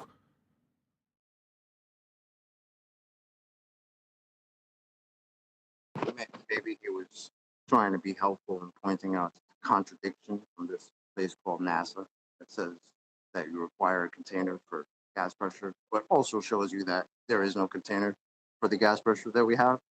Maybe he was just trying to be a kind fella and pointing that out for us. Thanks, buddy. You already know. Appreciate it, though. Yeah, thanks for that. Most of what I was hearing was him trying to reverse the burden of proof. You were supposed to prove, Nathan, when I was listening to the live show, you were supposed to prove that gas requires a container for there to be pressure, right? When he was directly claiming that it didn't. I mean, why would you need to prove that? He's making the claim it doesn't. It's on him to claim to demonstrate this. You know what I mean? This is it's like, why does Nathan need to prove that? You're claiming it doesn't. You're claiming that gas pressure is possible without a container. Right. That means it has nothing to press on. So it's up to you, bald person, to demonstrate this, which will never happen because his claim is untenable. But they have some neck. You were supposed to prove what the existence of an inflated balloon. What? Hold on. There's a claim against Brian. Brian, why are you making speculative videos on your YouTube channel? We should start calling you Brianism. What's he talking about? Thank you for the super chat. Yeah, I'd like to hear. Well, the speculative videos are to do with what Hervé, the sailor, said, and to do with the ratio between nautical and statute miles. Something I think I've gotten to the bottom of last night. That I'm going to make another video on. Okay. It's actually so obvious what I think they've been doing. It's so obvious what they did. It's just out in plain sight, and it works out exactly as they needed to. But yeah, but why am I making a video and calling it speculation while I'm making it and stating it's speculation? Because I want to. Do what I want. I want to make a video about doors. I can make a video about doors. My channel. I can make that I want. Yeah. So Jason Dean says, deny the container, realize the container, then gravity is the container. Thank you for the super chat. In that citation, it says nothing about gravity being a container. It says, in the atmosphere, air molecules near the surface of the Earth are held together more tightly than the molecules in the higher atmosphere because of the gravitational pull of the Earth on all molecules above the surface molecules. Yeah, that's it. That's completely debunking itself.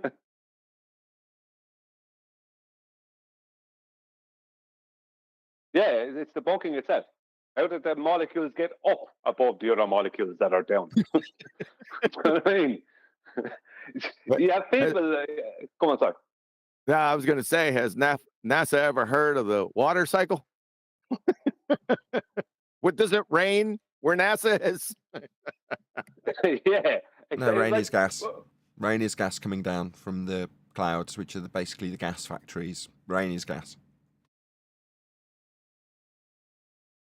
Well, the implication of what they claim when they're trying to claim gravity as a force of attraction between masses, whatever masses are, is the implication is up weight. That's what they're trying to claim. When they're trying to claim gas has weight, they're claiming up weight. When they're claiming gas has mass, they're accumulating all of the gas as one thing. When gas molecules, gas atoms are unbonded, so they're independent entities, but they're calculating them all as being one mass, kind of like water, and stating that they have a downward only vector. But gas goes up sideways in all directions, so what they're actually claiming is up weight. I just go straight to it. So you're claiming up weight because gas goes up, yeah, yeah. So that's up weight. If you're claiming gas as weight, then you're claiming weight as an upward thing. QE, how much up weight do you generally weigh on your weighing scales? 200 kilograms. Of up? You weigh 200 kilograms of up? He asked. Why not? Because he's not floating up against a scale stuck to the ceiling? Why not?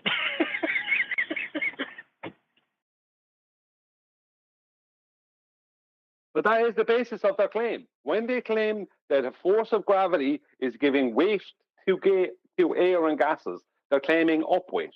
They're claiming weight is an upward vector force, as well as a downward vector force and a sideways vector force and a diagonal vector force. But if we just use just up and down, they're claiming weight is a downward and upward vector force. That's the implication of their claims. It's just stupid. Yeah. But Brian, gravity is not a force, but you can think of it as a force. Yeah, but this is the thing, you see. They want to equivocate between gravity being a force and not being a force. But no, there is no gravity that they can prove. Outside of specific gravity, that's the only one that can be proven, and that's just relative density. The point being is that when they're claiming a force of gravity is giving weight to air and gases, they're claiming weight is an upward vector as well as a downward vector force.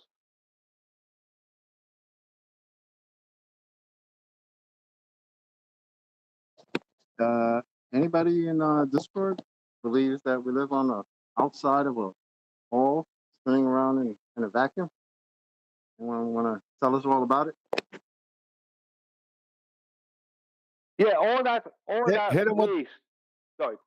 I'm sorry. I was going to say, why don't you hit him with the vacuum chamber, Brian? Yeah. Vacuum chambers require containment. You can't have a vacuum without containment. You can't have temperature without containment. You can't have gas pressure without containment. They're literally violating those three things when they claim they're on a rotating globe in a vacuum that has gas pressure and temperature. I was talking about the weight in the vacuum chamber. Oh, the weight, yeah. Well, see, there you go. It's like if I weigh something, right, and then I put it in a vacuum chamber and weigh it again, according to their claim, then the thing should weigh lighter. But it doesn't. It weighs heavier. At high altitudes, things they weigh heavier, not lighter.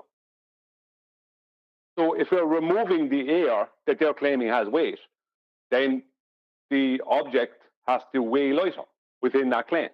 But in reality, the object weighs more, not less. So to test, because you're removing the buoyancy. To test that claim, we'd need a container to test it in, though. Yep. It doesn't in any way affirm that the sky is a vacuum without any containment for the vacuum that is absolutely required to even infer that there's a demonstrable premise to demonstrate, which undermines their base premise that if you remove the air from a vacuum, then in their imaginary world of a ball in a sky vacuum, it would weigh less, when in reality it doesn't, it weighs more. Meanwhile, there's no containment for either the gas pressure that we're all breathing or their claim to be vacuum of the sky. Neither has got containment. Both are absolutely in requirement of that containment to achieve anything in the first place, to start even thinking about making demonstrations.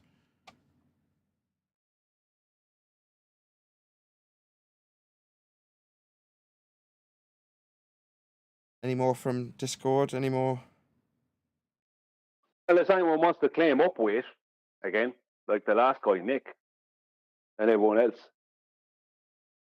Well, what happened to the white knight that jumped in and said we don't acknowledge any other forces? Where'd that guy go? He only wanted to talk while I was concluding my victory. He's sellotaping the Wayne's case to his ceiling. I muted that guy and then he left very quickly.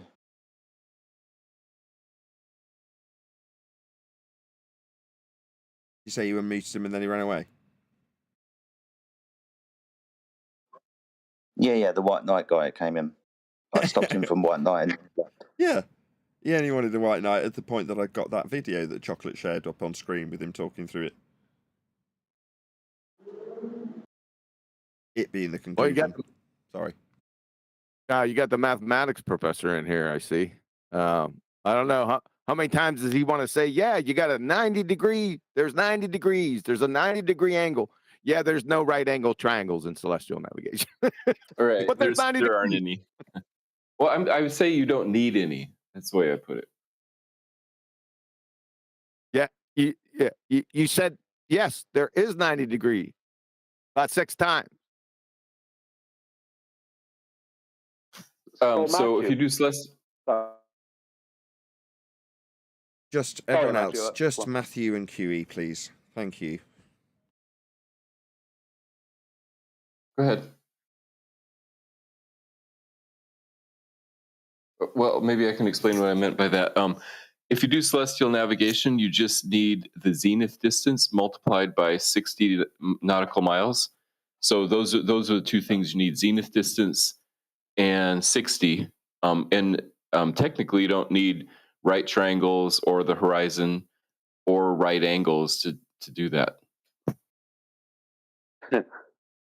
I just wish him good luck with that. Really, it's not worthy of a response, is it? Well, it's not got It's anything true. in it. It's just designed to goad, and at best, it just shows his lack of understanding. Well, it shows that a mathematics professor is denying that a vertical that he's going to use for his zenith angle, that will require a horizontal. That means the vertical meeting the horizontal at 90 degrees to determine the zenith angle. Because the zenith angle is exactly the same as an elevation angle. He just denied the need of an elevation angle. But the zenith angle is an elevation angle, just read in the opposite way. So why would a mathematics professor be claiming that? Yeah, so that's a good question. In order to get the direction of the zenith or vertical, you could just hang a plumb bob without reference to the horizon. No, you can't determine the angle. You claimed an angle. So you're going to need the angle to multiply by 60. So how do you have the angle without referencing horizontal? Because you're referencing your plumb bob, the vertical instead. Yeah, but what is the angle between? It's between the vertical of the plumb bob and the horizontal. No, it's between the vertical of the plumb bob and the line of sight to the star. It's not. It's On that vertical star, and horizontal. Fine. Yeah. On that star to your zenith, down back to you. What angle's that? That's called the zenith angle. Would that be a right angle? No, you're measuring it and using that to multiply by 60. Up to my zenith and across to the star isn't a 90 degree. Yeah, but No, I'm talking about. Yeah, I'm talking about something slightly different. I'm talking about if you are taking a line from you to the star, that's one line, and then another line from you straight up, That's the second line, and then you're getting the angle between those two lines. That's called the zenith distance. From you to your zenith to the star, that angle. Is that a right angle triangle? I guess say that again. From your zenith to the star. It's just a yes. Just from before... you up to your zenith across to the star. Is that a right angle triangle? Just for the audience's benefit, it's this right angle triangle that we're asking him if he's denying, given he said we don't need right angles. We're talking about this zenith distance, this right angle triangle that the audience can see. Do you still deny that right angle, Matthew? Yes, you don't need a right angle. What I'm saying is you just need just one angle. Using one, and Matthew. You've just made one. I'm not. By virtue of hanging a plumb bob and taking the angle, you have just generated a 90-degree angle, haven't you? And you are measuring the co-angle now of your 90-degree triangle, which is the other half of the rectangle that you form when you do your elevation angle. It's the opposite 90 degrees that you're now working with. But you can make 90 degrees off of anything. I'm saying you don't need it at all. You can do lots of things, but you claim that this wasn't a 90 degree. You've now admitted it is. I'm saying you can do it, but you don't need it. Well, you can do all sorts of things, but what we were talking about was whether or not that was a 90-degree triangle, and you've just admitted it is. I didn't admit it was. I'm saying that you don't need 90 degrees in order to do celestial navigation. That's all. It's not a 90-degree triangle, then? The thing that you say, yeah? You're saying it's not a 90-degree triangle. From you. There's no triangle. You don't need a triangle. You just need an angle. To the star and back to you doesn't give you a 90-degree triangle. Okay, so Daz posted something. Yeah, so I'm not talking about that. Yes, it does. Angle. I'm talking. So it does. Right. So an angle is the angle. Does it? Can we just get a definitive answer? Then we can move on from basic geometry, can't we? You don't need a triangle at all. If I hang a plumb bob to get my co-angle, I am forming a 90-degree right-angled triangle. Correct? Correct. There we go. Let's move on then. You don't need that co-angle to do celestial navigation. It's just corrected you, or do you want to not recognise I've just illuminated your ignorance? Oh, I recognize that you illuminated my ignorance about what you were talking about. But I'm saying you don't need that to do celestial navigation. Can I come back in there, Adam? Well, by all means, because that's all I was there for, just to correct the lad on what a triangle is. Yeah, thank you. Matthew, let's just say you have a 60-degree zenith angle, right? That's 60 degrees. Okay. What's that in relation to? What that is in relation to is if you take a plumb bob angle to figure out what vertical is, that's your zenith, that's straight up. And then you take another angle. You're measuring between what and what then? Hold on. 1 second. He's answering you. No, it's okay. He did answer. No, I'm asking him. Leave him, Nathan, please, if you don't mind. Matthew, you're measuring between what? Vertical is what? Is vertical 0 or is the opposite 90? of down. Is vertical 0 or is vertical 90 in your measurement? Vertical is straight up 0. Right. So when you measure 60, what's that in relation to? It's in relation to that straight up. That straight up is how far down you're going. If you're going 60 degrees so it's down not in from relation vertical. to that horizontal then. So that vertical won't doesn't have to be, no. To it. So it won't be 90. Because you need 90. Right. You need so you won't be measuring in relation to 90 degrees, is what you're claiming. A mathematics, right. a PhD in mathematics is claiming. Someone who teaches in university is claiming. So you're claiming that you won't be measuring in relation to 90 degrees. That's your claim. No. If you listen to me to exactly what I'm saying, you will be. So you will be measuring in relation to 90 degrees. No. Wait, hold on. So you won't be, and you will be. Hold on, stop a second. You can't both not be and be. You're in a violation of the law of non-contradiction currently, Matthew. Right. There's never any 90 degrees anywhere in my claim. Why is it in this diagram on screen for my audience then?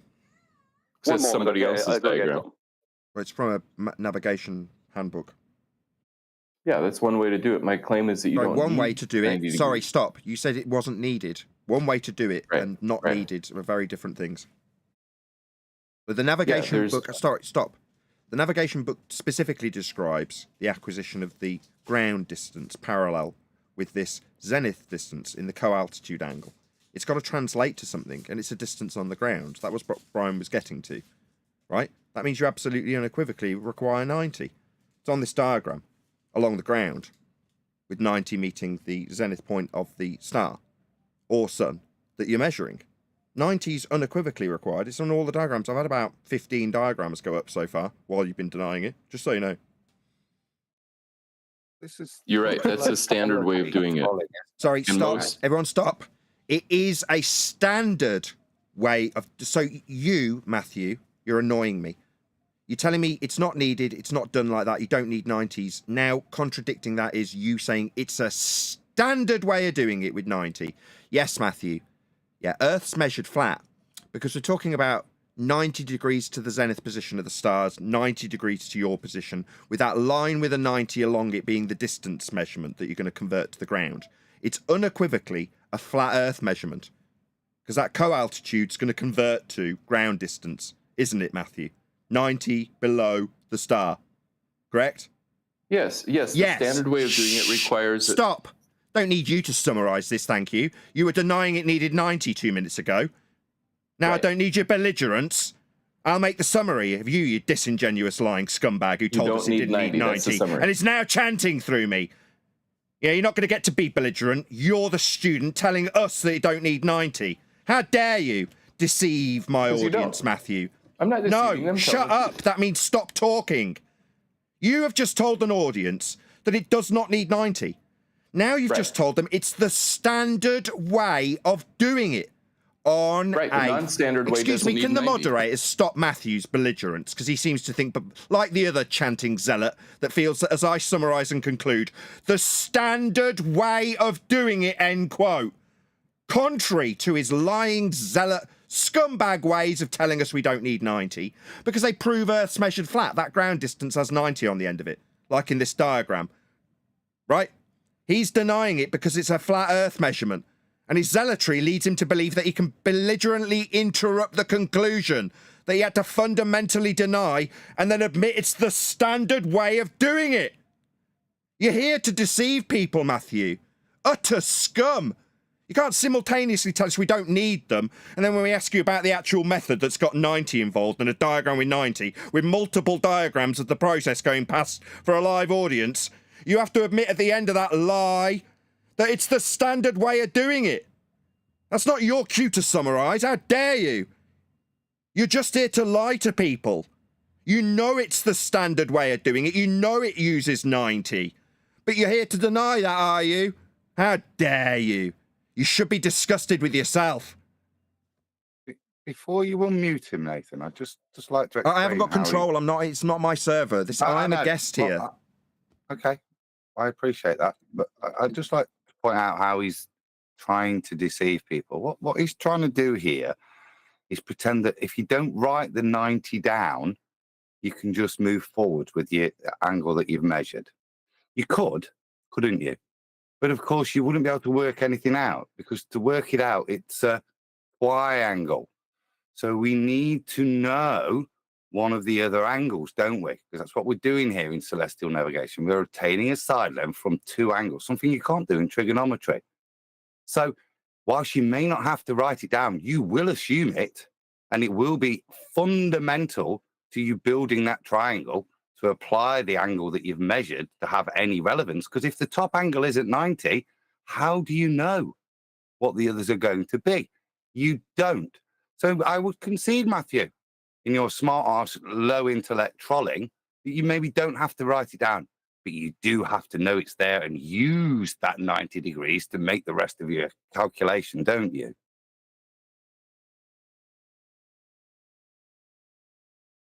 I posted a diagram at 46 past the hour. I don't know if you can see that, but I'm saying if you... Yes. That would be a yes, wouldn't it? Non-responsive from Matthew. Yeah. Yes, in order to do the standard way of celestial navigation, you do need 90. What I was saying is there is a non-standard way of doing it which doesn't require right angles, horizons, or 90 degrees. Because he's going to deny how you calculate the angles in a triangle. So he's just No, I'm saying there's a excuse different me, way. you were rumpusing him when you had to close your line, so he heard his concise. The standard way of doing celestial navigation is to measure a flat Earth. Yeah, Is to measure off the horizon. I hadn't 90 finished. degrees, It didn't. You seem to think that while I'm in the middle of a sentence, it's your interruption point, Matthew. You seem to Sorry, do I it. thought you were Instinctually, you're doing it now. Yeah, haven't finished. Didn't take breath. Yeah, no. The standard way of doing it is all we're interested in. What's that? You say you've got a different way of lying to an audience about how it's not needed in the non-standard way that you do it. You as an individual, one lying man. Well, we deal with the standard. A standard that you aren't adhering to when you lie about needing 90, Matthew. What I'd invite you to do, rather than the non-responsive direction to a post that you've put in the Discord server, I'm going to ask Adam to re-ask his question and you can just respond to it. Fair enough. When we're doing these calculations and we're applying them, and if I wanted to calculate my elevation angle, there are certain premises that we are going to work with. Because we're only measuring one angle, we actually need to assume the other angle, knowing that the baseline is flat, or in this case, the sky is a flat plane between your zenith and the star. And it's that knowledge, that generation of the 90 degrees that allows us to solve the triangle. We wouldn't be able to solve the triangle if we were only measuring one angle and didn't know the others, would we? It's the fact that we know, whether it be an elevation angle or a co-angle, that the baseline is flat and it forms a 90 degree. Now, I don't have to write that down, but it's fundamental to the premise, isn't it, of working with triangles? Yes, working with triangles, you would need to know the 90 degrees, subtract from 90 to get the other angle, the co-angle, that type of thing. But you only need one angle. You don't need the whole triangle, is my claim. Because you already know the 90 that it relates to. Oh, my God. Otherwise, you would need to know the other angle. You'd have to measure it, which you don't do because you assume it do be 90 because it is. No, you only need the how you're zenith. able That's to the only thing resolve you need. your diagram. What you'll notice is that you're not resolving triangles, mate. You're doing this on the outside of the ball, and you can go to infinity. Yeah, and your Bingo. GP position will be the same distance away. By the time your two lines reach your star at infinity, they'll be the same distance apart. You are not drawing triangles in yours. Have a good look. You are not doing celestial navigation. You're trying some bastardized version strapped onto the outside of a ball. But I don't know what this is. This is Matthew Learn's version of navigation. It's got nothing to do with celestial navigation, what you're putting up there. Yes, you're right. Can I ask him a My question in a diagram minute? doesn't have any triangles in it, and the star is assumed to be an infinite distance. So that's correct. And it's not celestial navigation. Okay, what is it? It's not celestial navigation. What's the main equation in celestial Sorry, you're navigation? asking me What comes to what? define what your claim is. It's not celestial navigation. Celestial navigation involves minusing from 90 what you described as the standard version. That's celestial navigation. This isn't that. You said it's non-standard. No. When you recategorize not celestial navigation as not standard, it's not celestial navigation. A response isn't to ask me to define what it is. It isn't the thing that you are fundamentally denying when you tell us that you don't need 90. What you actually mean is, I don't want to do celestial navigation. I want to do something non-standard, not celestial navigation, that won't involve the processes that celestial navigation involve, but tell the audience that 90 isn't involved. What you really mean is your bastardized version that isn't celestial navigation doesn't use 90. So you're disingenuous. Right. Excuse me, was that you chanting through the middle of me there, Matthew, before I finish my sentence? Is this what you do when you're teaching children when they highlight an error? Do you just chant through them? When you're in charge, is this how you keep your authority when you're disciplining your children when they've highlighted an error? You just chant through the conclusion. What you're doing with your bastardized, deceitful version that isn't celestial navigation is deceiving my audience by telling them 90 isn't used. Well, what about this 90 in this reference that is from a celestial navigation handbook? Oh, well, that would be the standard way of doing it. Yeah, so you're deceiving people. You're a scumbag. You're a liar, a deceiver, someone who wants to tell an audience, you don't need 90. What, in celestial navigation that you're not doing in your version that isn't that? No, you don't need 90 because you need to believe you're on a ball. Meanwhile, celestial navigation absolutely unequivocally requires 90 along the ground, the flat plane that we're going to be doing ground distances on, because that's how it is done. Your version isn't that. Now, before you ask me to, for the second time, tell you what it is, I'd like you to acknowledge that your bastardized, deceitful version isn't celestial navigation, so we can just highlight how deceitful that is once you concede that fact. It isn't celestial navigation. Is it, Matthew? It is. I do not concede to that. Matthew, where in your diagram is your equatorial plane? You don't need a plane to do celestial You don't need navigation. an equatorial plane for celestial navigation. You just confirm that statement for me, Matthew. Right. Celestial navigation, you're just getting distance to the GP. Non sequitur. That was non-responsive. I'll repeat Adam's question. Can you confirm, as you have just stated, that you do not need an equatorial plane for celestial navigation? Can you confirm that you say, Matthew, say you don't need that? Can you just confirm that for us, rather than being a complete weasel, a liar, a scumbag, a deceiver? Yeah, I confirm that you do not need equatorial plane to do celestial navigation. Well, that's very strange, Matthew, because that's the purpose of taking your elevation angle to hell, to apply it to the equatorial plane that you place at the center of your presupposed sphere. Even when you're doing this on a ball as celestial navigation, not this retarded jumble you've put up, yeah, where the lines don't even meet to form triangles, they carry on parallel to infinity. Dude, you're supposed to be a mathematician. You should be embarrassed what you've put there. But let's just remind you, even if you're going to pretend you're doing it on a ball, you take your angle to hell and apply it to the equatorial plane, where, guess what? Forms a 90 all the way to the GP. Right, can we just get Matthew, a concession that this is a lie? It's not celestial navigation. It has no equatorial plane.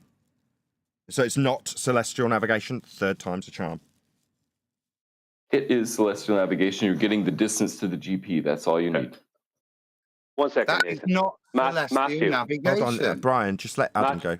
No, this will end it. This will end it. I guarantee you.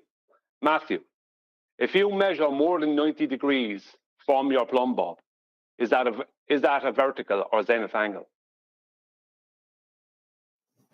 If you're I'm not sure what you're saying. If you measure more than 90 straight up, degrees from your zenith, if you measure more than 90 degrees, is that a zenith angle? yeah, but it would be below the horizon, so I don't think you could ever. So do that. it's no, that's How do you wrong, get more than Matthew. 90? You said, yeah, it's wrong. That's called a depression angle once you go past 90. You just disproved yourself. You just ended yourself. You just ended your own That's claim. fine. No, I'll buy what you that. just said? If it's called a depression angle, that's fine. Yeah, but it's not a zenith angle once you go past 90. Right. So you better in general you try to. So you need 90 90 for a zenith angle then. So you need 90 for a zenith angle then. Because once it goes past 90, you're not measuring a zenith angle anymore. So a zenith angle is only from 0 to 90. You concede? You should generally stick with angles that are less than 90. Do you concede that a zenith angle is from 0 to 90? Yes or no? Yes, a zenith angle goes from 0 all the way up to 90. You said earlier you don't need 90. You said no need for 90 with a zenith angle. That was your claim. Right. 90 would be the horizontal meeting the vertical. The horizontal, very thing you denied. In fact, you should probably stick with something less than 70. You just agreed to the horizontal that you denied earlier. So your zenith angle should be less than 70 degrees, actually, because you don't want to get too close to the No, a zenith angle is from 0 to 90. That's incorrect. I have, Nathan, I have a citation from surveying. If you go to vertical angle there in that citation in Master B, it describes it.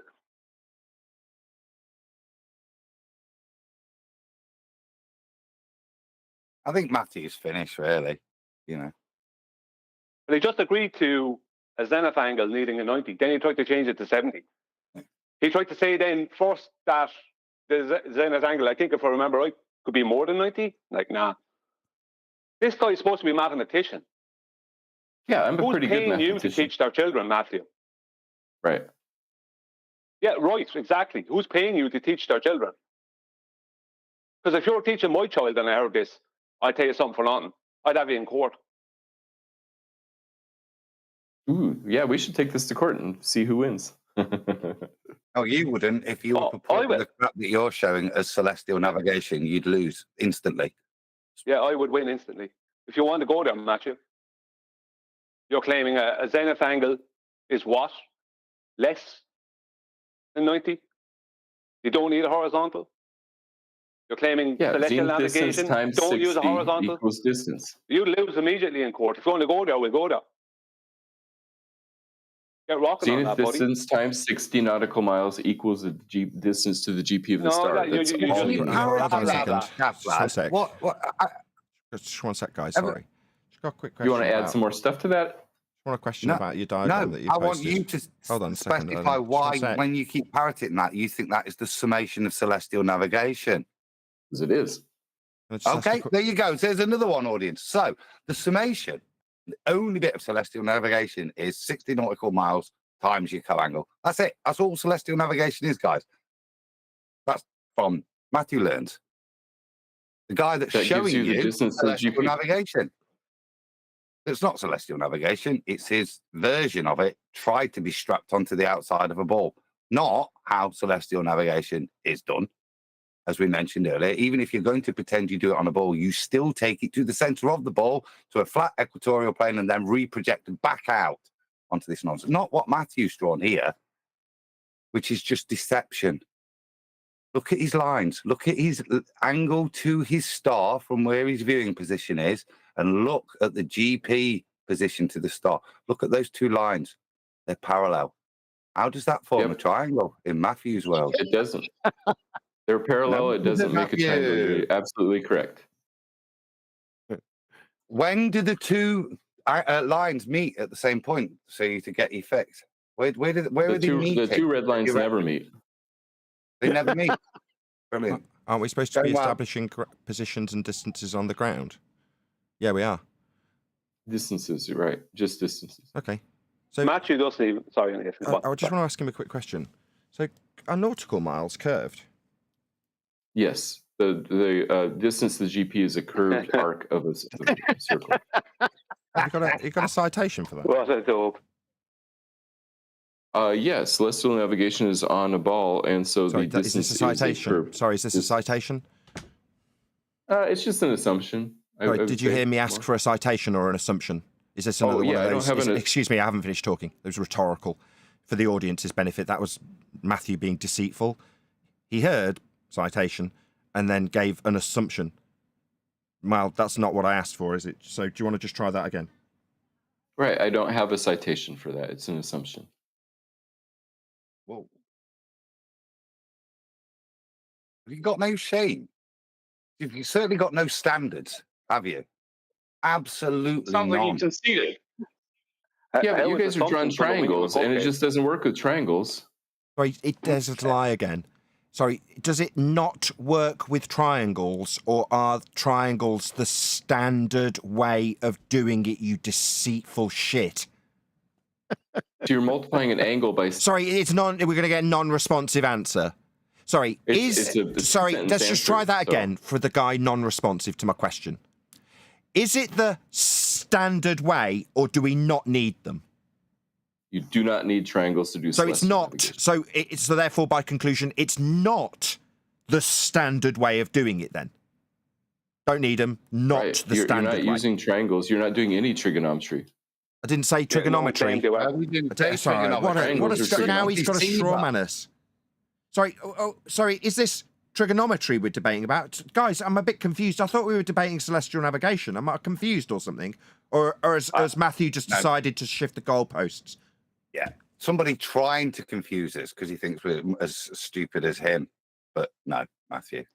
Well, let me ask Matthew a Just question. highlight Well done, Brian. that you are deceitful, yeah, when you tried that switcheroo there. Listen, audience, to what he's doing. This is a deceitful man. He hasn't got an argument, otherwise he'd make it. What he's doing is trying to be deceitful and trick and be able to make statements that appear true and have some relation, which is why he's tried to switcheroo to trigonometry. You're doing celestial navigation.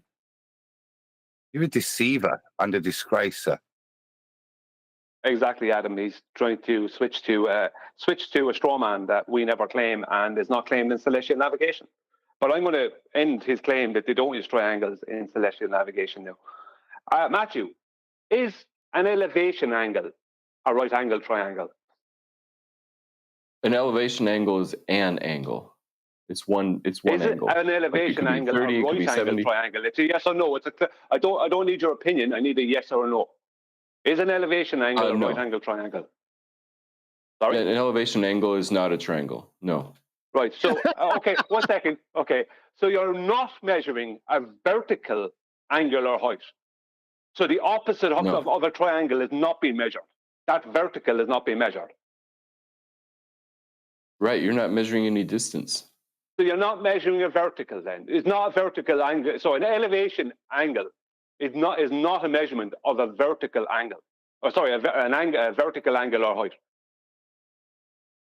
Yeah, an elevation angle is the difference between the horizon So it and is how a high measure up of you a go. vertical angle or height then. So it is a measure of a vertical angle or height. So that would be the opposite then, wouldn't it, in a right angle triangle? Because it's measured off a horizontal. That would be the adjacent. Are you talking about the whole triangle or just the angle? Hypotenuse. So that would be a hypotenuse, an adjacent, and an opposite. The opposite is the very thing that you're denying the existence of, yet that's the very thing that's being measured.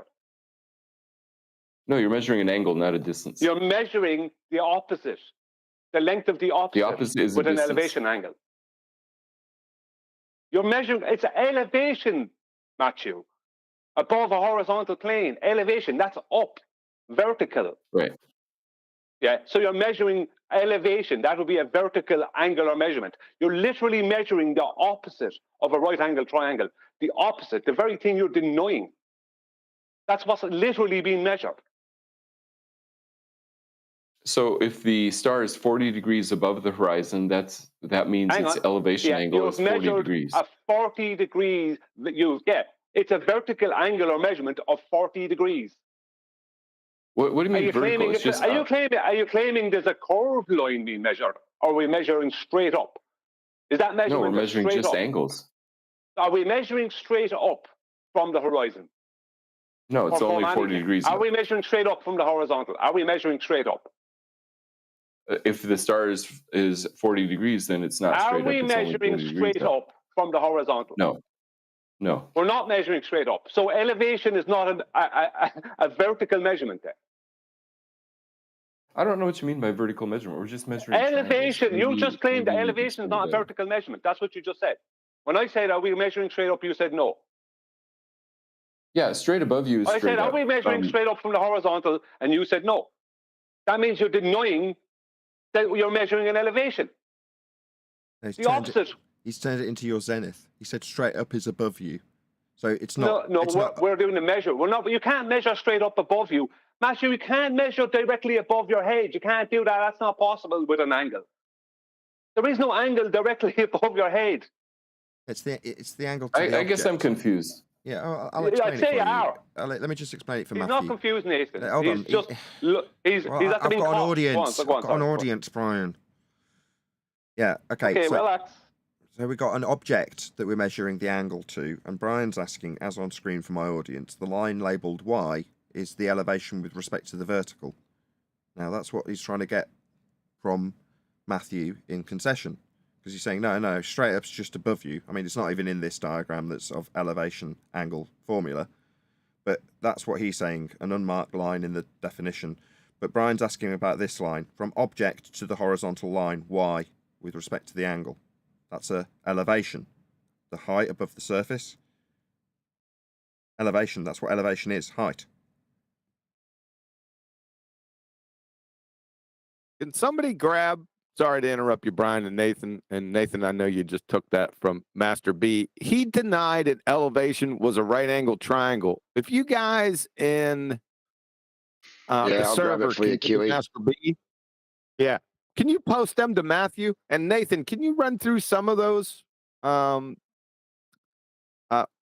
that I just posted? Yeah, Because he denied. Yes. Yeah.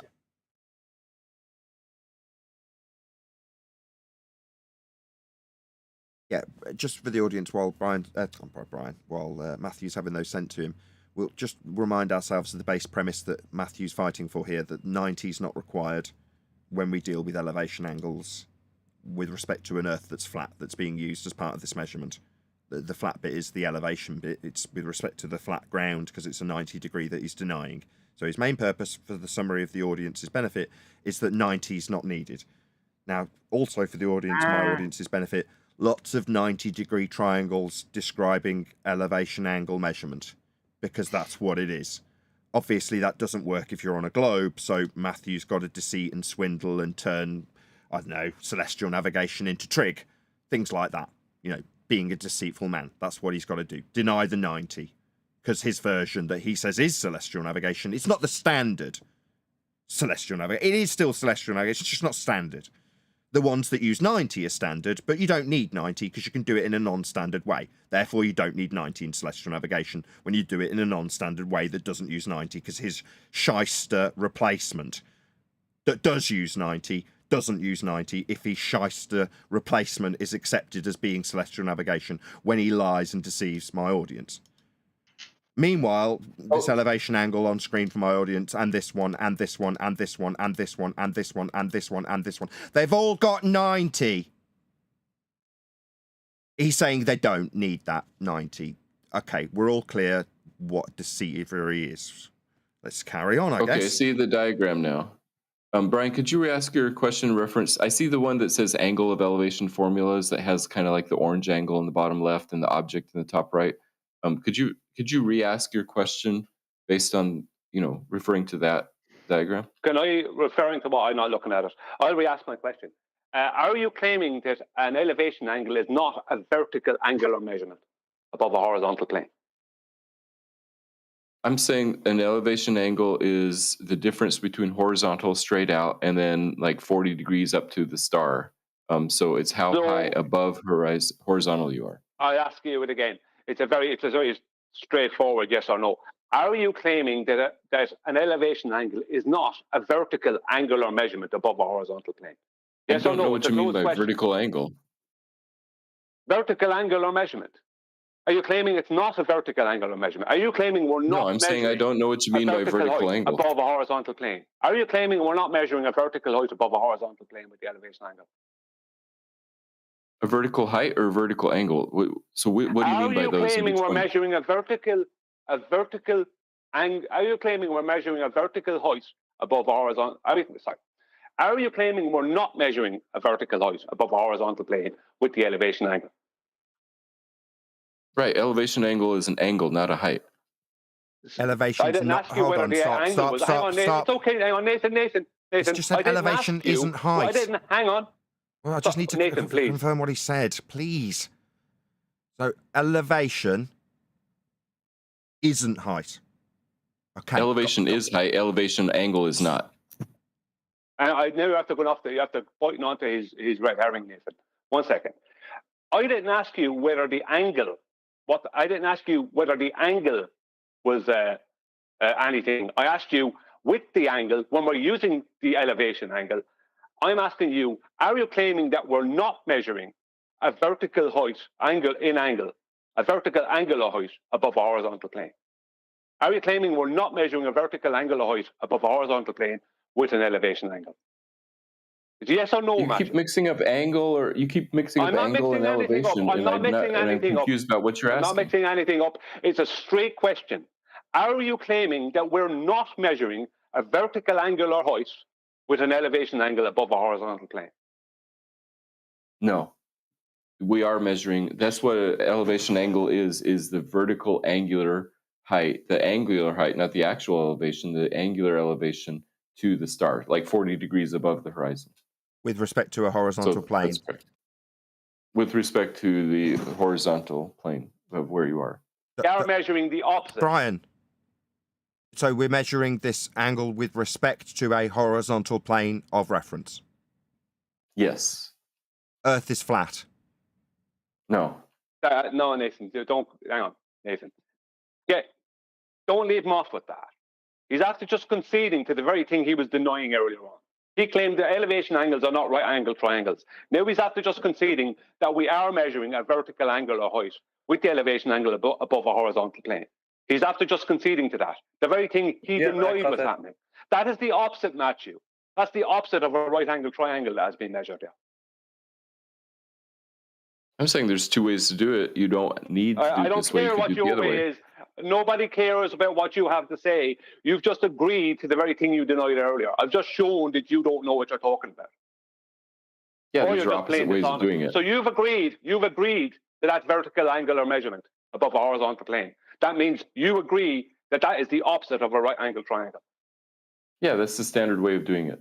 That's Yeah, right. we know. Yeah, so no, the way of doing it. There isn't a standard. There is just the way, and any other thing. Any other way is just rubbish. Yeah. So any way you come up with it. Let me just rephrase that. That's right, Matthew. It is the standard.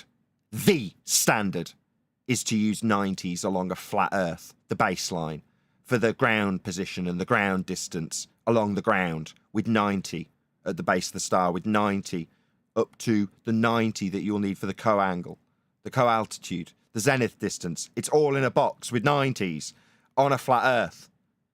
Of course, your version that's not standard, we'll just call that deceit and lies when you say, it is celestial navigation, and chant through me summarising what you've done here.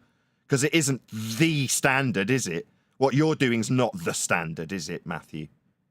Rhetorical, we know it isn't. We know it's not the standard. We know. We know. It can't work, Nathan. Yeah, I've yet to see anybody out on a ship on the ocean rocking back and forth hang a plumb bob from their ship to obtain an angle for celestial navigation. It's what he's claiming is impossible to occur anyway on the ocean. Meanwhile, we're measuring the angle with respect to a horizontal plane of reference, as he conceded. So we're measuring Earth flat with this angle. I'll just define what an altitude angle is, sometimes referred to as solar elevation angle, describes how high the sun appears in the sky.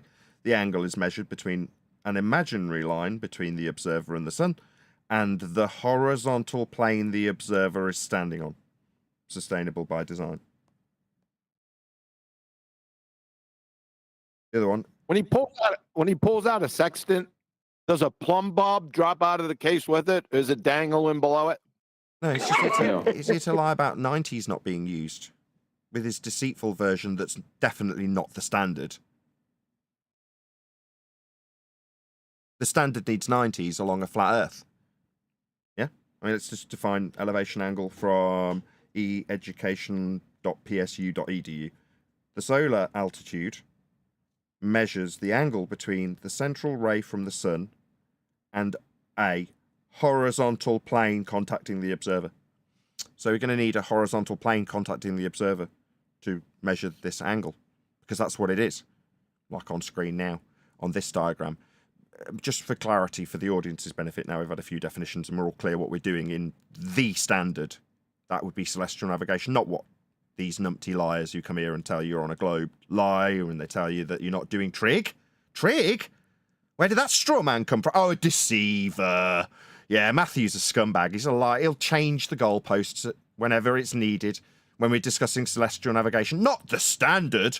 His version that doesn't need 90s and doesn't need triangles and isn't along the ground. Okay, yeah. Meanwhile, the standard is to use 90s. He'll concede that and then segue away, talking about trig when we're not doing trig. Yeah, that kind of deceit. Meanwhile, 90s along a flat Earth. 90 along a flat Earth. So it's done. The standard for elevation angles. The standard for celestial navigation that he tells you don't need a 90. Yeah, here's all these definitions of what elevation angles are. Yeah, they've all got 90, just so we're clear about how much a liar he is when he describes his non-standard version. If we just put his non-standard version back up so we can all see what the deceitful lying scumbag had to present for you, the audience. This crap. Yeah, where's the GP? Is it along this curvy line that's got a, what, non-distance being measured with dip below surface level? How are we getting a dip to below surface level? That seems really crazy. Why have we got a parallel light converging at the centre of a presupposed sphere? Where do we get the R value for this sphere? How are you establishing a celestial horizon in the middle of space? What is this garbage? Why have we not got a triangle like in the standard? Why haven't we got that in this? Oh, it's because it's garbage. It's just deceit. It doesn't work. It's not the standard. It doesn't function. Furthermore, you'll need a radial value to imply that we've got parallel light rays by assumption. End quote. Matthew learns. There's quite a few assumptions in here. Don't know what this is. Where are we getting this radial value? I mean, who knows? Who cares? It's not how it's done. It's not the standard. It's just deceit and lies. Yeah, but Nathan, him claiming that something is the standard version is him implying that there is, to the audience, that there is a non-standard. No, there isn't a standard or non-standard version. There's just the way, and anything else is wrong. It's that simple. What he's calling the standard version is just the way. That's just the version. There isn't a different version. There isn't a non-standard version, right? There isn't a standard, just the way, and anything that is not that way is wrong. It's that simple. So if he's claiming anything that's outside of what he's trying to claim to be the standard, so he can then invoke his non-standard, that means he's just wrong. End of story. There's no standard or non-standard. There's the right way or the wrong way. The right way is the one he's trying to refer to as standard. Can he give us the standard for dip correction? Matthew, how do you acquire dip correction? You just arrived on the boat, got out from the parking lot, got on the boat. You're cruising from Portugal to Texas. You're going to invade Texas. So you just got on, because you're a poor dumb bastard. So you just got on the boat. What do? Dip correction, please. Floor is yours. Yeah, I'm not sure. I don't know much about how dip correction works. I think there's some charts for it or something. I don't know. Well, Brian could probably explain it to you. But to answer the question about standard versus non-standard, I'm saying there are two different ways to get to the zenith distance. So the zenith distance is the number you need for the equation. There's a standard way of getting to that distance, There and then isn't there's two a different ways, non-standard Matthew. way. You're at it again. You're lying to the audience. There isn't two different ways. There's only one way. You're denying the 90 degrees. You're denying the horizontal again. There isn't two different ways. There's only one way, and that's the standard way. There is no non-standard I feel sorry for you guys. There is no second this way. You're at the is line. made up by Jews to sort of like all. Can you mute the White Knight so I don't have to listen to him rambling about whatever he's rambling about? So what's the non-standard way? Let's go back to the boat. You pull out your sextant. Go ahead. Walk us through the non-standard way. You hang a plumb bob and then use a protractor to figure out what the angle is between the plumb bob line and the star. You hang a plumb bob off the sextant? No, you don't use the sextant. What You he's just just use a plumb bob described, and a protractor. what you've just described, Matthew, what you're trying to do is hijack the actual way, the way you're claiming is the standard way. You're trying to hijack as if it's your own. That plumb bob is a vertical making a 90 degrees with a horizontal. And between that plumb bob and that horizontal, which is why you're using the protractor, you're using 90 degrees. That's the whole point of it. Every vertical. I'm saying you can ignore the 90 degrees and go straight to the number. Creates a horizontal. Every horizontal creates a vertical. It's always 90 degrees. There is no non-standard way or second way. There is only the way, which uses 90 degrees. So if you're talking about a vertical angle, it's from 0, which is above in your zenith, 0, down to horizontal, which is 90, or an elevation angle, which is 0 at your feet and up to 90 above your head, or vice versa, whichever. The point is that they both use 90 because they're both the same thing, just read in the opposite direction. You're completely deceitful. Didn't I say you get on the boat and you pull out your sextant, go from step 1 now with your non-standard way. You have a sextant. Go. You hang a plumb bob and then you figure out how much off from straight vertical is the star. So you could use a protractor and say, oh, it's 35. Like straight up is straight above me. Then this star is 35 degrees down from that. Without reference to the horizon. You're on a boat. Yeah, it'd be hard to do on a boat. Yeah, no shit.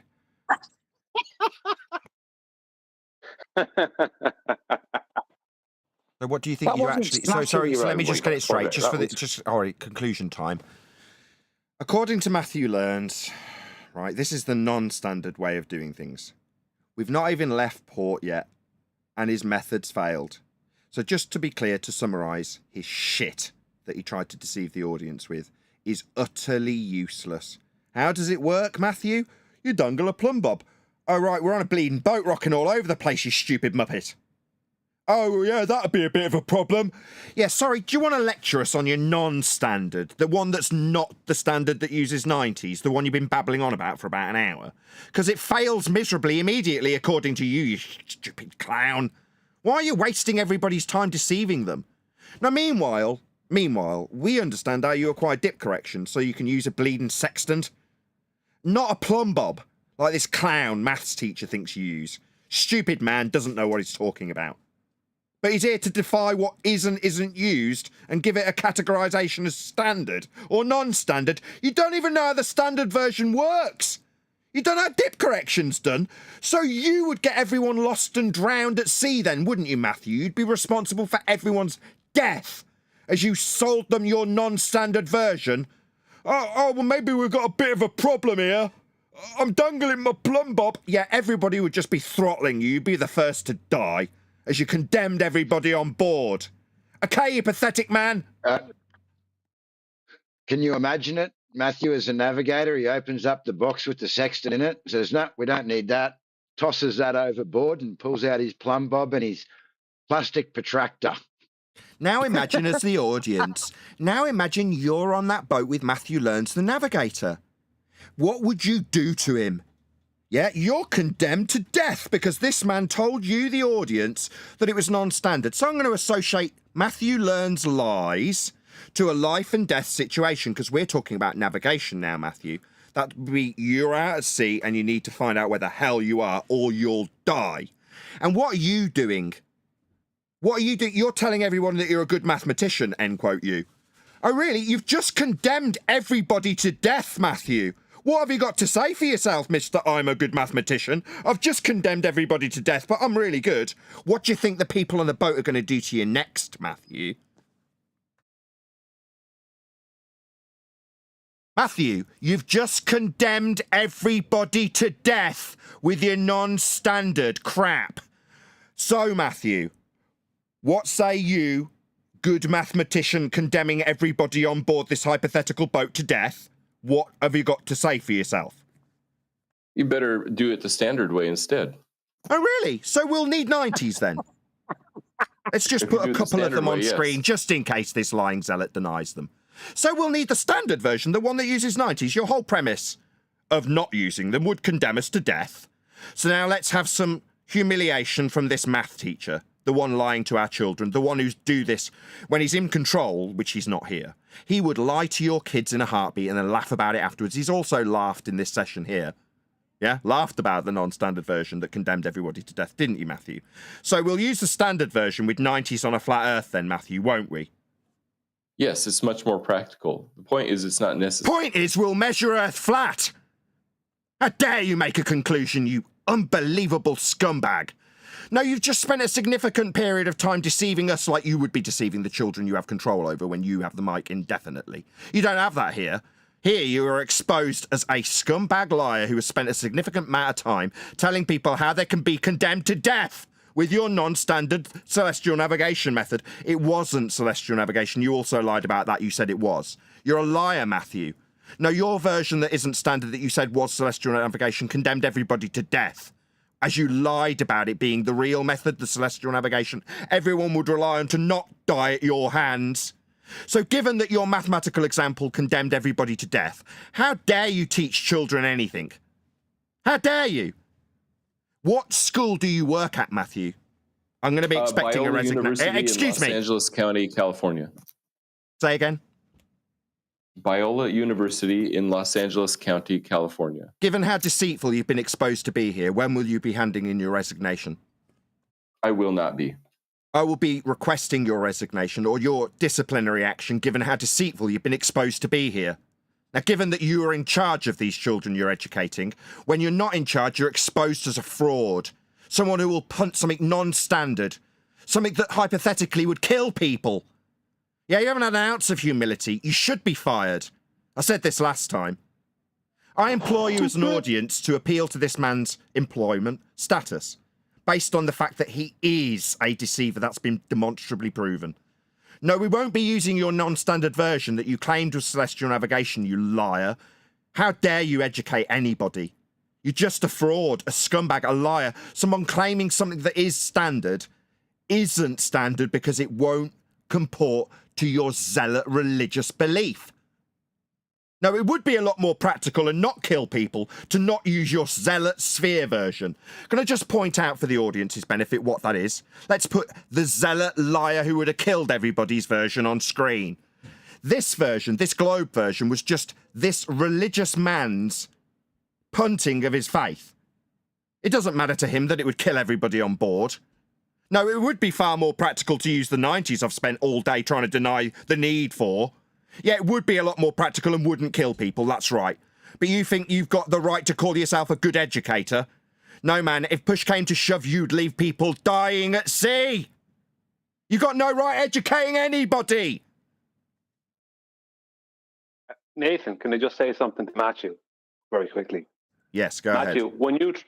Thank you, Nathan. Matthew, when you try to tell people afterwards to try and save embarrassment that you were only trolling us, that means that you are directly admitting that everything we're saying is true. So before you go try to pull that one out of the bag, remember that. But the funny thing I'm is, not trolling. isn't it? Right? I wouldn't go after a man's job because there's no need.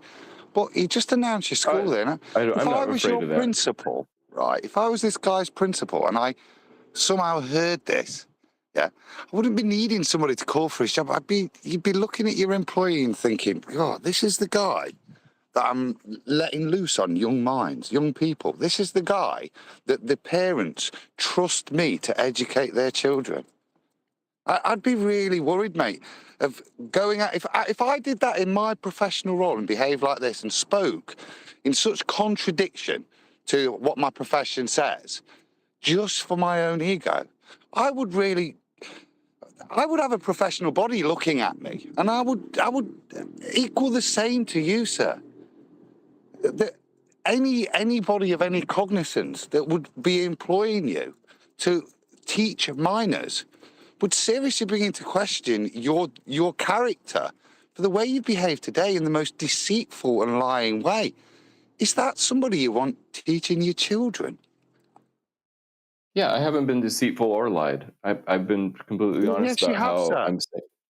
Yes, you have. Hence why I've called it out. I'm not raging at you, but you know you have. You've humiliated yourself. I have not.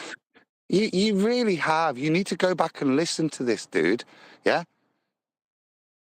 Either that or you've got real cognition issues. You don't know what went off this afternoon.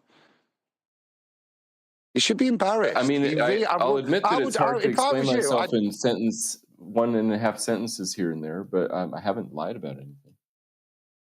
Genuinely, right? As an educator, you should be embarrassed at your performance today. Yeah? I'm not embarrassed. I stand by everything I I say. know, and that's probably a bigger indictment than I can give, that you would then stand there and say, I'm not embarrassed by that. Yeah? That's a bigger indictment than I could ever give. And all the audience can hear it. Right. Yeah, can I just lay out what Matthew claimed and what he was proven to be wrong, eventually had to admit to? He claimed first that a zenith angle doesn't require a 90. And he was proven to be wrong, and I had to admit it. He then claimed that the elevation angle was not a right angle triangle. And he was proven when he was asked, is the elevation angle a vertical angular measurement, which would make that the measurement of the opposite of a right angle triangle. He had to eventually agree to that. He tried to say he wasn't using right angle triangles with his zenith angle. Adam showed that he had to admit that he was. So every single claim that Matthew has made today has been shown to be wrong, and he's had to concede it. And there's been more than that. I'm forgetting. I'm actually after forgetting all the things that he's claimed and that he was wrong about. He claimed you don't use an equatorial plane by taking it to hell if you're going to do celestial navigation. He's just demonstrated his whole ignorance, yeah, And then fundamental, I mean, that was comical at the end when John took him to the boat and all he said, yeah, I'd use my plumb bob. Oh, but you're on a boat. Oh, yeah. Well, that'll be a problem then. That just showed the level of Do you want this kid guy teaching your kids? And with that, I'm going to say if you are watching this on either Nathan Oakley 1980 or Nathan Oakley Premiering streams, then stay tuned as there will be an after show to follow. Unfortunately, though, if you are watching this live, this is where we bid you farewell. So another massive, huge, enormous thank you to all of you who smashed the super chat, liked, commented, shared, subscribed, joined as a member, and all that good stuff. And of course, a huge thank you to today's Discord server, which is Politics, and we're in the 24/7 Flat Earth section of that server. So hopefully one of the mods will post a link so you can join that server, which has been very hospitable, keeping us here as a regular guest on a Friday. So big thanks to them and my G Plus panel for making today's live show possible. Once again, stay tuned if you're watching on an after show. I've been Nathan Oakley, and I will see you all in the next video.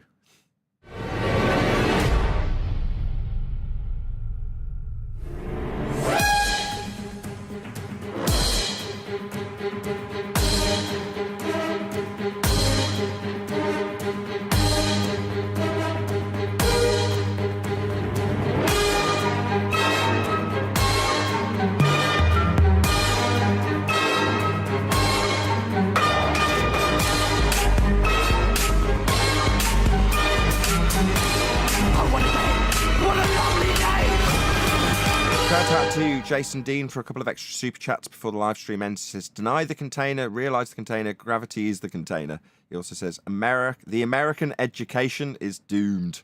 Thank you very much for hitting the super chat. Stay tuned if you're watching on an after show.